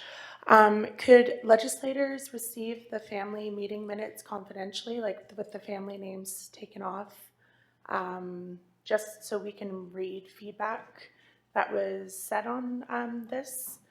There's 10 family meetings, and I was present for the 2 offline member meetings, but I just like to ensure that all the feedback has been received by legislators, if possible, before the next reading. Hajka, so a summary of the feedback, is that possible to have that ready for the second reading? I think a summary of all of the feedback would probably be in order. So Hajka. Legislature Team Salat, did you? I thought I heard you say something to me. Oh, okay. All right. With that, let us now refer the bill to Advisory Council for study and ask for a motion to move the bill to second reading. And before we get to second reading, staff will prepare a summary of the feedback from the consultation sessions for this Land Act amendment. Let's see, you can just hand me the motion. I'll read it. Thank you. I'm just going to read the motion now, and then I'm going to ask for a mover and a seconder. And Halko Mattia, we're just going to get ready to have another vote to move this Land Amendment Act to second reading. Motion to move Bill 002-2024, the 2024 Land Amendment Act, to second reading. Whereas the Tsawwassen Legislature has the authority under Section 1512C of the Constitution Act to enact Tsawwassen laws. And whereas under the Legislative Rules and Procedures Manual, Section 25, each bill must receive 3 separate readings. Therefore, be it moved that Bill 002-2024, the 2024 Land Amendment Act, proceed to second reading. May I have a mover? Tehuilam, the seconder. Marianne, Legislature Marianne. All in favor, raise your hand high to move it to second reading. All against to move it to second reading. Halko Mattia? I'm in favor. Heichka? The motion has passed with 8 in favor and 2 opposed. Thank you very much, legislatures, for your good work on advancing this. We still have a little bit of time here, and I think I'm going to invite Sean Jacobs, the Director of Municipal Infrastructure, to present Schedule 5 Local Government Capital Expenditures Schedule and Schedule 12, the Member Capital Expenditures Schedule. Blah, blah, blah. Excuse me. And the purpose of that is it hasn't gone to Advisory Council yet, but because of the nature of our scheduling, it'll go to Advisory Council tomorrow. But I thought we'd get a head start on listening to all of the projects and just sort of give us a sort of a prequel to the work that we're going to have to do on Thursday. And then Thursday will be a refresher, and we'll have Advisory Council's report to feed into it. But then we'll have a full debate on it, and then we'll vote on it then. But I'd like to invite Sean to go ahead and give his presentation on the local government capital expenditures. Thank you, Sean. Aichka Squeakle CM. Thank you, Feather Runner. I'm going to run through the Local Capital Expenditures 2024-2025 Appropriations Act, Schedule 5.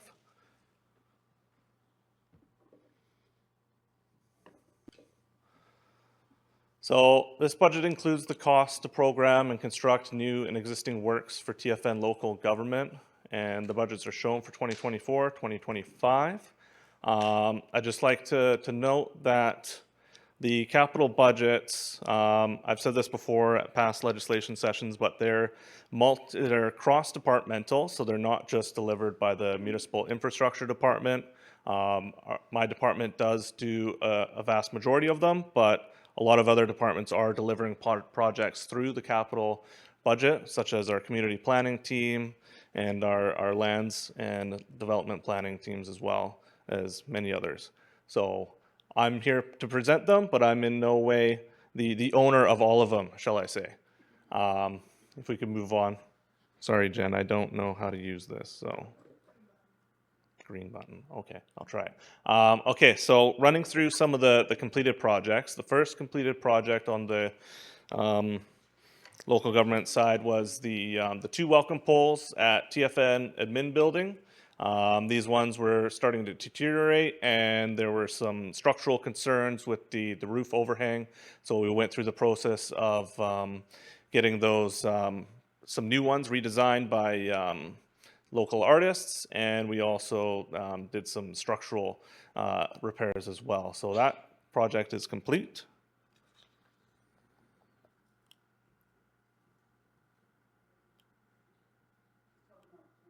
Okay. Sorry. And then the other project was a salt storage facility at our TFM Public Works yard. If many of you drive up that way, you probably see it there. We had issues in the past with our salt getting moist and wet and saturated, which caused difficulties for our operations team when spreading salt on our roads. So we've completed that one. Now moving into some of the new projects that have been identified through various sessions. The first one is a legal survey of the top bluff at the Northwest Holding Society leased area. So we've got a budget in here to do a bit of a legal survey to kind of better understand where the property lines between the Delta residents up there and the Northwest Holding Society. We've had some issues with tree cutting in the past, so we just want to get ahead of it and get a survey done to help us assist with those future discussions with some of the landowners or leaseholders, sorry, up there. And then the next new project we have is no parking signs in development areas. I don't have a photo for this one, but what's happened with the more earlier residential developments within TFN, there weren't enough no parking signs installed throughout those developments. So we've identified this gap, and our engineering team is moving forward. We've got some concept designs on what new parking signs are required, and we're going to include some no ferry parking signs, which seems to be an ongoing issue in some of the earlier developments. Moving forward, as land developments occur, we've identified this gap, and we will be working with the developers to ensure that we get the appropriate signage at the stage of development. The next one on the list is the Blue Heron median improvement. So this one's been identified in past discussions, but it's never really gone forward. So we've brought it back into the capital plan as a project, and the idea here is to remove the median at the eastern end of Blue Heron and just rejig some of the grading work of the roadways. What we've had happen in the past is it's challenging for large vehicles or members towing large fishing trucks or whatever, and oftentimes they go into oncoming traffic, which is a safety concern. So we want to rectify that by removing the median and just doing some lane striping to accommodate it so that it's easier to get through past the median. Okay. The other new projects, we've got a garbage bin enclosure at the rec center. We recently went through a process of installing a new garbage enclosure at the end of Raven Lane, and so that was well received. So we want to kind of replicate that project here at the rec center with our garbage enclosures out front of the building and have a more formal enclosure, something more aesthetic to look at, I suppose. So, and that we would be able to lock that and manage it a little better. And then the other item we have here,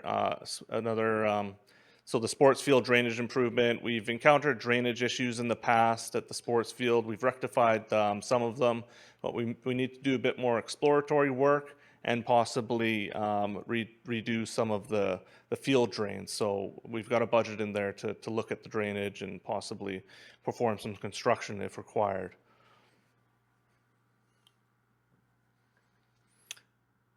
And then another smaller one is air condition unit for the sewage treatment plant. One of our rooms that houses a lot of our IT and PC equipment is housed at the sewage treatment plant, and we've had issues with the HVAC in that particular room.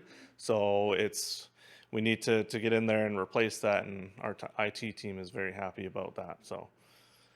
And then the Canoe Pass lands, which is formerly the Brunswick Point properties. We've renamed the project to closer align with the naming convention that we're moving forward with. So this is a subset of the Canoe Pass lands that TFN owns that will be incorporated into the TFN jurisdiction.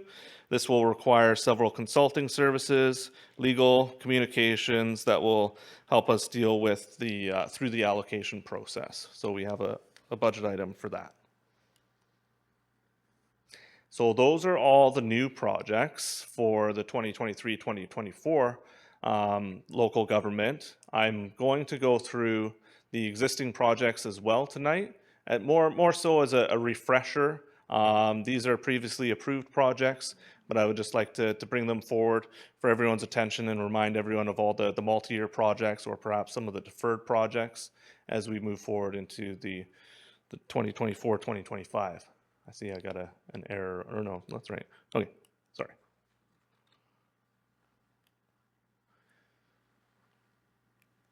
don't need to repeat that. So TFN integrated survey monuments. This one is to establish survey monuments throughout TFN.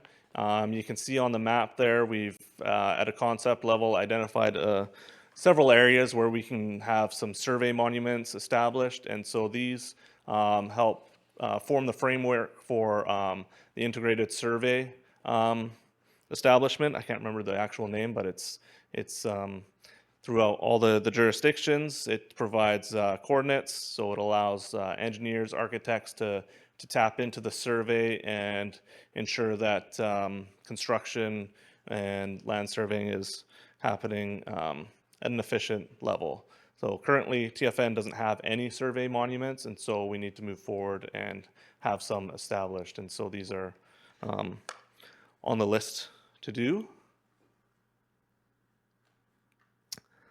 The wayfinding signage. So we have a budget for this one. It's rolled over into this year. Every year we keep rolling it over.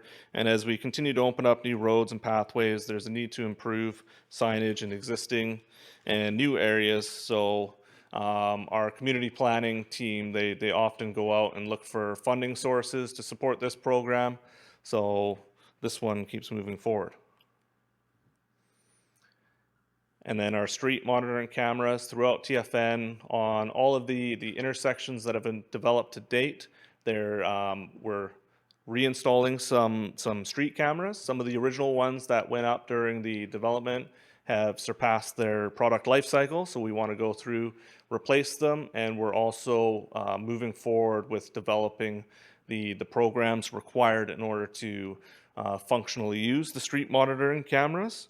And so our enforcement team would like to get these operational, and they have many uses such as insurance claims or assisting police with investigations and stuff like that. And there's also the potential to assist the engineering team with traffic management as well. Multi-use path on Tsawwassen Drive. So this one, developers are delivering a portion of the multi-use path. The section in question that we're referring to here is between Falcon Way, running north up Tsawwassen Drive, past the Aquilini development, and up the 41B Street. So the developer is responsible for delivering the multi-use path fronting their property, and TFN is looking at the section. You can kind of see the squiggle there on the bottom right, past the sports field. We're designing the multi-use path to connect up to there. And then the other piece to the puzzle is the blue piece on the north end, which is running along 41B Street. So that one would also be looked at.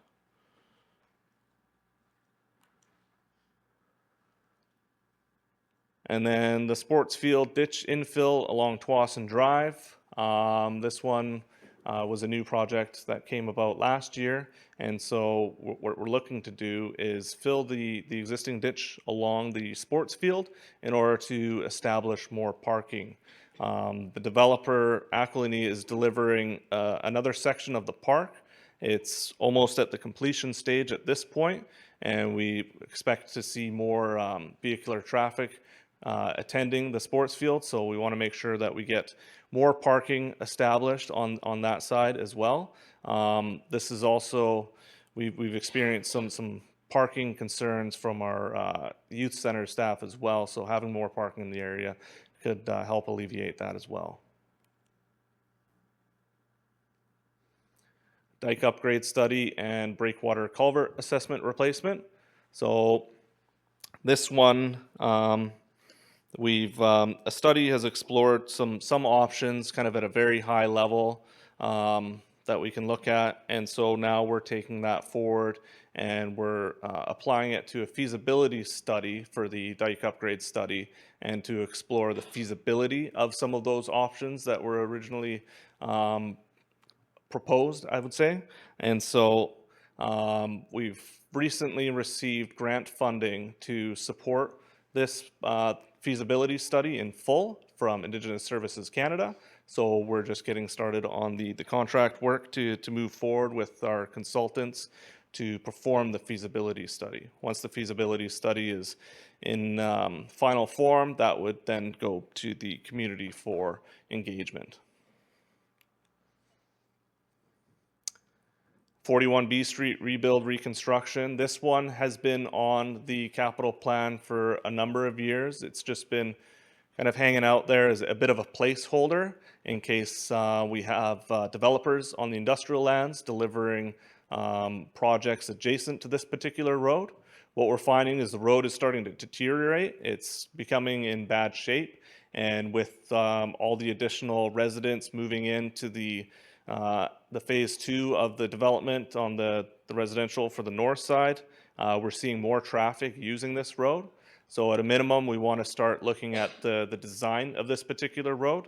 And what it could entail if TFN delivers this road is we would look at a latecomer agreement to recoup some of the costs from a future developer.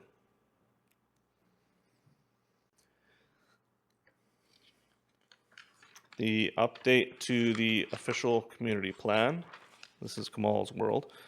So Metro Vancouver requires communities to renew their official community plans, or OCPs, if you will, every 10 years. TFN has taken a different approach, focusing on developing and refining secondary plans based on the land use plan adopted at treaty. Last year, the community housing area plan was developed and adopted. This year, we will focus on the commercial area. The TFN Sustainability Charter, which now has been rebranded to Honoring Our Ancestors Charter. Forgive me, I can't say the name in Hunkamanum. So this is an interdepartmental group that is working on developing the sustainability, the Honoring Our Ancestors Charter, and work will continue into the next year. And then the bottom one there, the sewage treatment plant performance audit. This one, again, has just been kind of hanging out there as a placeholder. It's becoming more important to go through with this program, so we're collecting fees or proposals to review on performing an audit of the sewage treatment plant. And so what that'll do is it'll identify any operating efficiencies that we can change or alter in order to better make use of our plant and equipment within the sewage treatment plant. Another existing project is the 28th Avenue asphalt resurfacing and multi-use pathway. So this is the piece between 52nd Street and 48th, or Salish Sea, further down to the south there.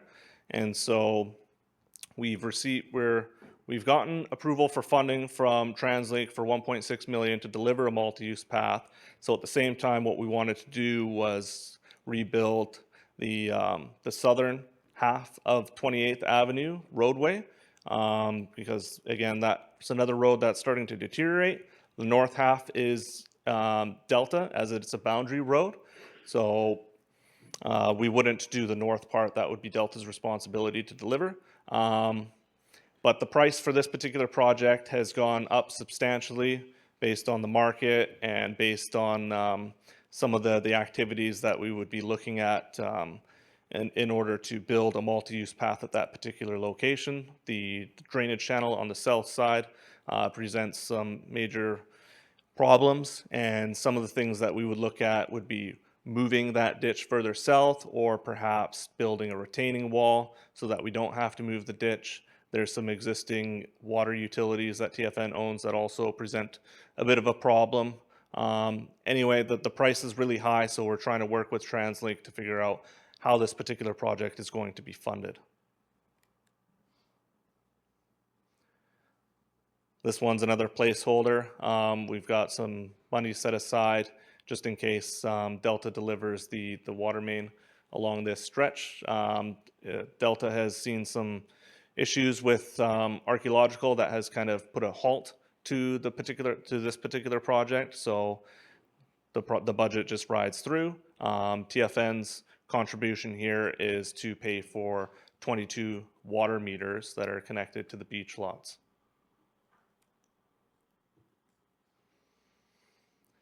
TFN fiber optics. So our IT team has identified a need to have connectivity between all of our buildings for our IT systems. So the intention with this particular project is to build conduits as roads are being developed. And so we've got money set aside so that we can get some of these conduits put in place. A small portion of the conduits have been built on the north side. As roads start to develop towards the south, towards the new admin building, we would look to get some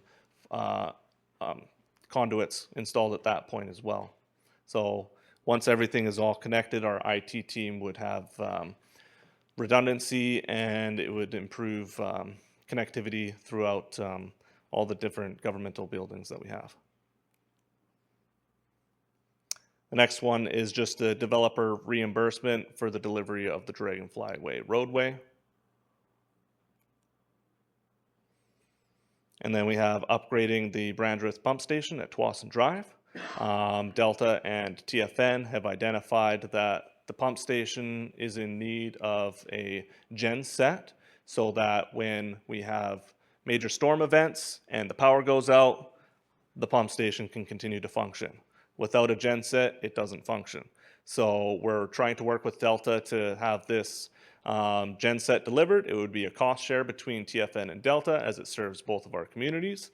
At this stage, we have some high-level pricing and high-level concept, and Delta is amenable to moving forward with detailed design at this stage, so that's the next step. We're just getting some pricing from consultants, and then we'll work with Delta on an agreement to move forward with the detailed design. The delivery and construction of the project likely wouldn't occur until 2025. Industrial land storm pump station. So this is just continuation of a 3-year monitoring program for environmental that's required from the delivery of this project. So we have a small budget set aside in order to do that environmental monitoring. This is the last year for the environmental monitoring. The Falcon Way road improvements. So this one had significant engagement with the TFN community members, and our community planning delivered that engagement and the initial concepts for the Falcon Way road improvements. And so now we're at a stage where we can move forward with detailed design. So we're going to be engaging with a civil consultant and a landscape architect to move forward with detailed design and further hash out the road design for Falcon Way.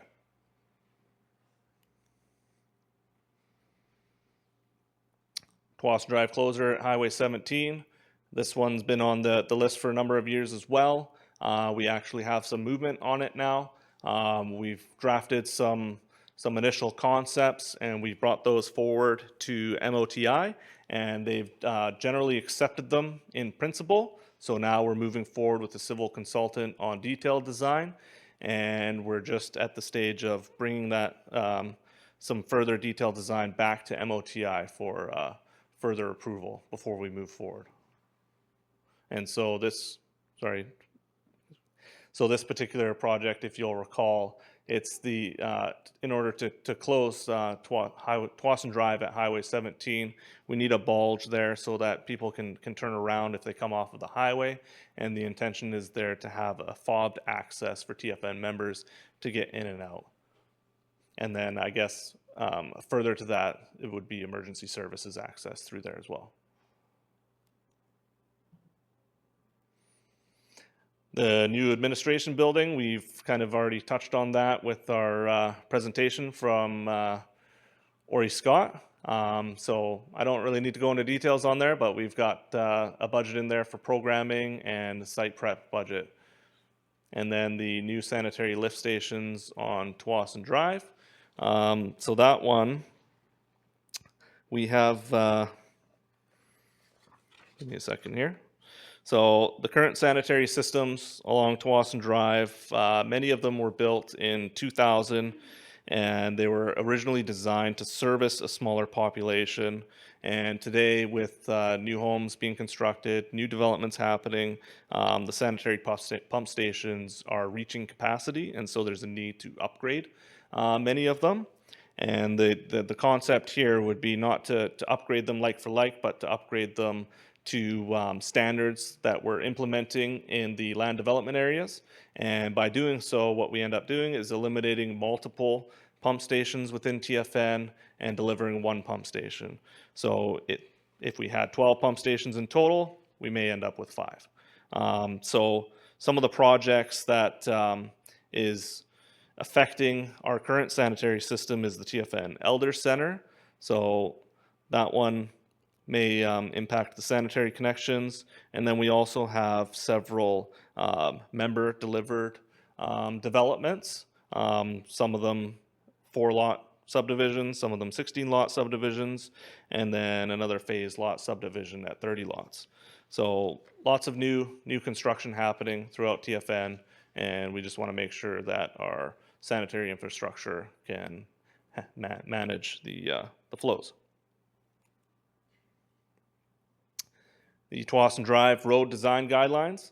I don't need to go into too much detail here, but it's almost a like for like with what we've done with the Falcon Way design guidelines. We went through a long series of engagement sessions. We've worked with consultants on developing some concepts, and so we're going to mimic that same procedure with the Tsawwassen Drive Road Design Guidelines. It's a longer road, so it's going to be a lengthier process, and it's got its own suite of challenges, which we'll discover as we go through the process. And then the next one is, we've renamed it a little bit, but what we need to do is relocate the lands office trailer, in essence. It's currently sitting on some of the Falcon Way lots, and we want to make sure that we move it off of those lots so that those lots can be provided to members if they wish to build homes on them. And so I've added in here that it's also part of the new Public Works building, because we're moving it to the north side of the sewage treatment plant. And so eventually, in 5 or 6 years, it'll become the Public Works and Utilities and Facilities building when the new administration building is done and all the land staffs move over to there. The next one is planting and landscape on the industrial berm and pathway. So this one is to initiate the environmental compensation plan to the loss of ditches and riparian areas from the development of the TFN industrial lands. The Department of Fisheries and Oceans and FLNRO had agreed to habitat compensation along the industrial berm around 2010.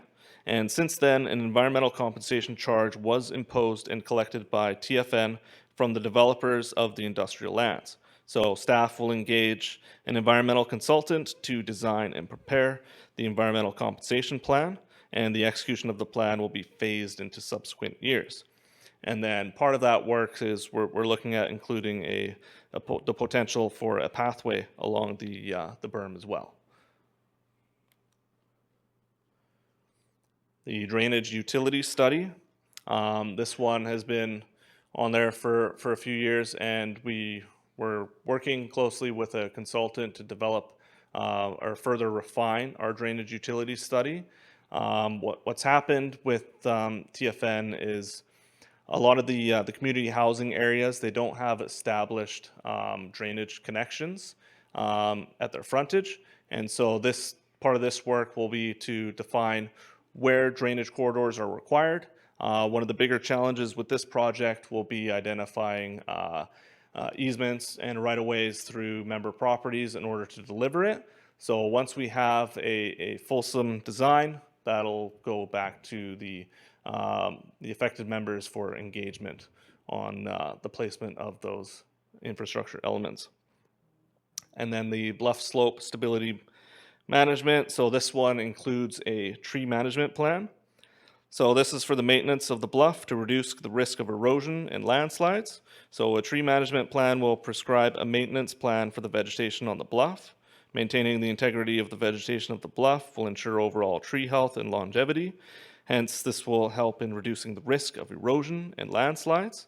To date, there have been a few high-risk landslides that occurred on the bluff, and there has been stability measures that needed to be undertaken as part of that.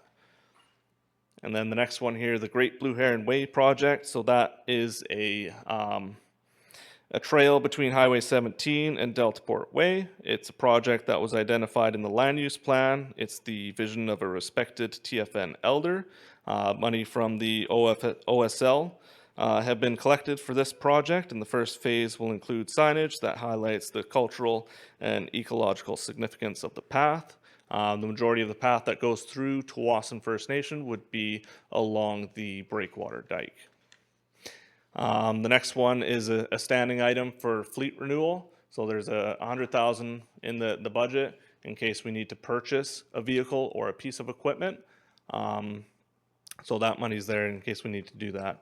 Otherwise, most departments look at lease options, which is built into their operating budgets. And then last one is the TFN placemaking budget. So our community planning team works on the TFN, sorry, I got the pictures wrong. The one on the left there is for the Great Blue Heron Way, and you can see Elder Ruth there. So, and then the one on the right has nothing to do, or sorry, is the signage on the sixplex. So work continues on identifying placemaking opportunities such as signage or like for housing complexes or parks. And then also what we've identified with our executive council members is the need to have a cenotaph feature for, what's the word I'm looking for? Yeah, a cenotaph. So for, yeah. Anyway, so the cenotaph, an area that we're looking at is the Elder Center. And so it would be part of the placemaking. And so we would, we're still kind of developing what that structure is going to look at. But yeah, that's the end of my presentation. Hitchka, Sean, that's a lot of projects, new projects, carryover projects, deferred projects, multi-year projects. Thank you so very much. I'm glad that we've had this presentation. I will open the floor for a few questions, but keep in mind that we'll move into a broader debate on Thursday once we've received the Advisory Council report. But any questions that you'd like to ask? We'll take maybe 2 or 3 questions at the most, and then we'll please make sure you keep them in mind, and then we'll continue our debate on Thursday. Sultanat, Legislature of Sultanat. It was a long sit, Ryder. It's a long presentation. It's good to stretch your legs. A couple more questions so Ryder can stretch his legs. Okay, Hitchka, Squeakle, and Feather Renner. Just a clarity in regards to why you have to get permission from TransLink to do the work on 28th Avenue. Okay, Hitchka. Good question, Sultanat. Sean? Hi, Squeakle CM. Thanks for the question. So it's not permission from TransLink. It's funding from TransLink. So we've been working with TransLink for a number of years to identify funding opportunities. TransLink is at a regional level. They want to see more connectivity with cyclists and pedestrians and connectivity to rapid transit as well. So we work with TransLink to identify grant opportunities, and if they align with existing projects that TFN is delivering, then we would lean on those grants to deliver these projects. Hitchka, Sean. Legislature Lacolia.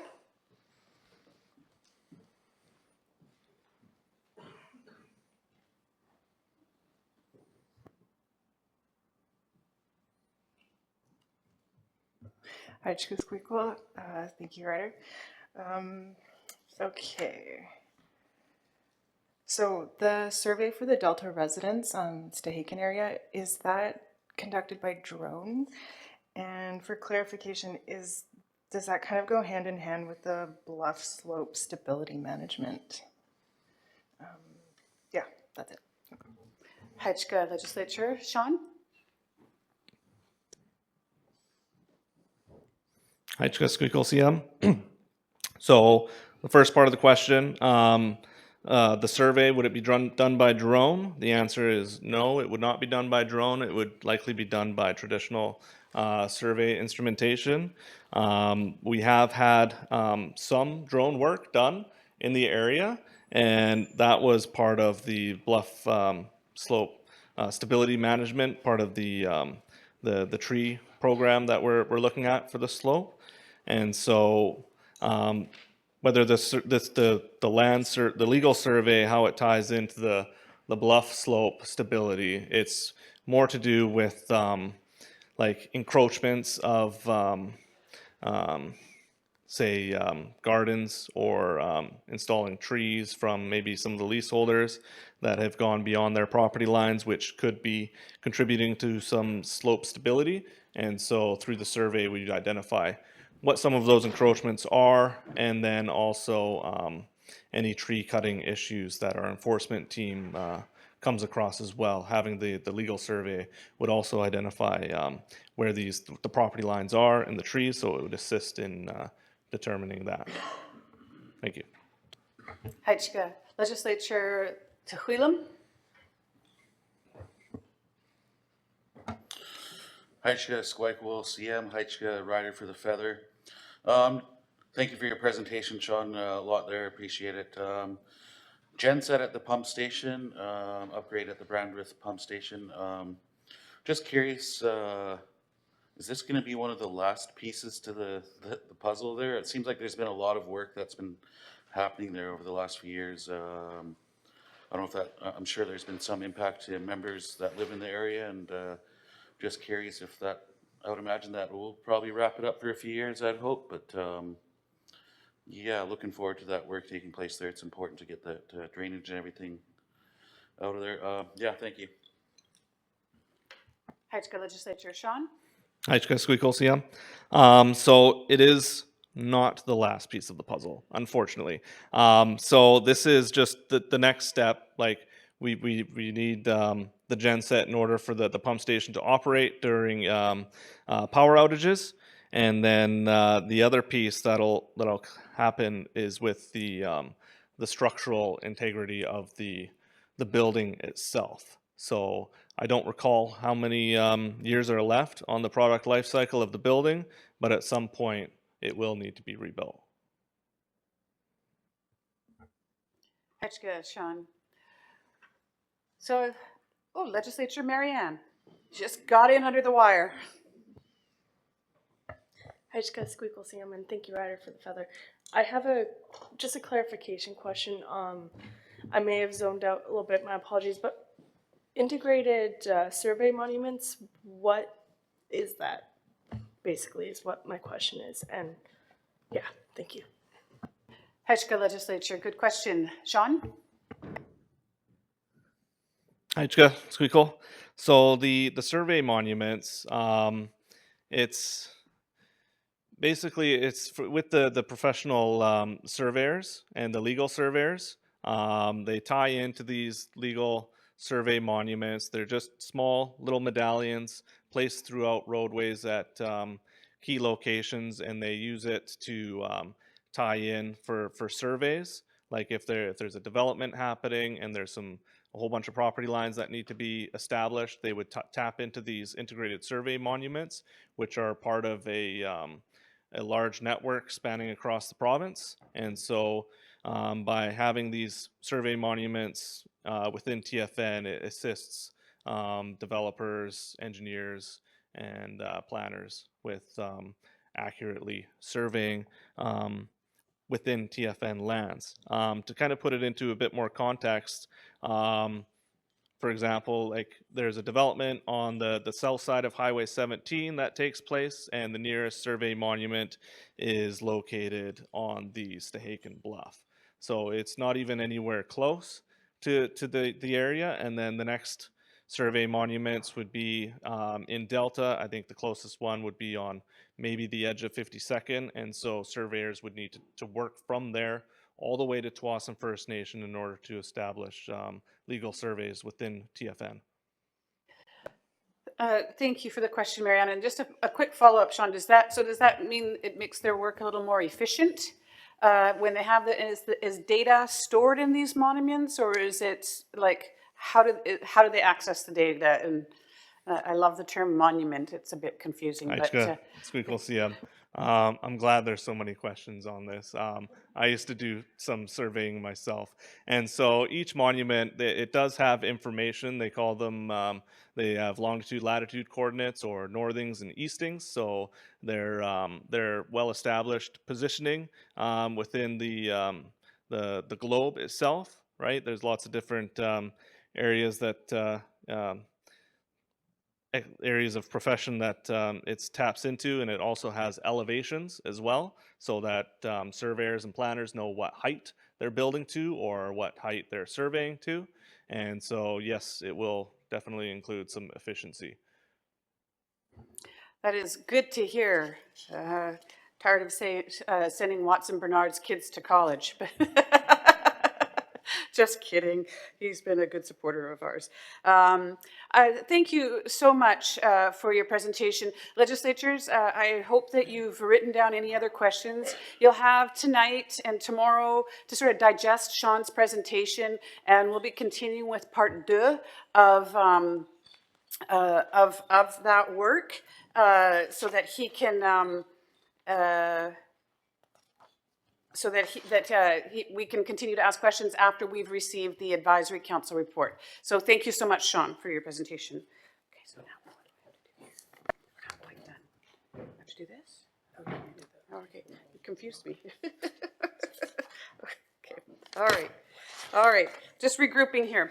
I'm glad we pushed through because Sean's second part of his presentation is just as lengthy, and because there's a lot of work going on. So thank you again, legislatures, for your hard work tonight. I pushed us right to the very end and a little bit over our time because we really need to advance through this work. I appreciate your thoughtful and your insightful questions. Your curiosity helps us dig a little deeper into the hard work that the staff has put into creating these budgets. There's a rhyme and reason for why we have what we have and what we're doing. It's member driven, but it costs money. And costs for everything has gone up. And while it seems like a lot of money that we are deciding on, it takes a lot of money to make the dreams that we have put into play happen. And our staff has done that hard work of developing the story that goes along with the money that we need to be reviewing for approval for this Appropriation Act. I love our culture. I want to thank Robin for her prayer, for starting us off in a good way. I want to thank Nicole Watson for blessing the table, food, and always her good words for starting things off in a good way. Ryder, as usual, you do a great job of supporting the work that we have to do. It's always good to see your face and have your presence in our room. And I'm sure that you're always learning, and maybe one day you'll be sitting in this spot. You never know. It can happen. Thanks again to Mama J's for nourishing our body. We really appreciate that. And I just want to say thank you to the elders that are in the gallery, who are also, some of them are also advisory council members. I'd like to thank the advisory council members that I can see in the audience here. I think that we had a quorum for advisory council. We probably could have doubled this as your consultation meeting, but that's okay. You'll get your voice tomorrow. Thanks for the members that did stay, that are online, our guests that are online, and for staff also. Wenyan was keeping you company, Chris, but she bailed. You're on your own there. The staff over here that are supporting us, and our audio staff as well that are here, making our work visible to our visual participants. I think we're ready for our procession. I'd like to thank Tehuilam Yals Hawans for drumming us in and stepping up for the ask. Again, he never says no. And we'll do that ceremonial procession where we remove our feathers and adjourn the meeting formally. Haichka OCM, thank you for the privilege of being your Squeakle.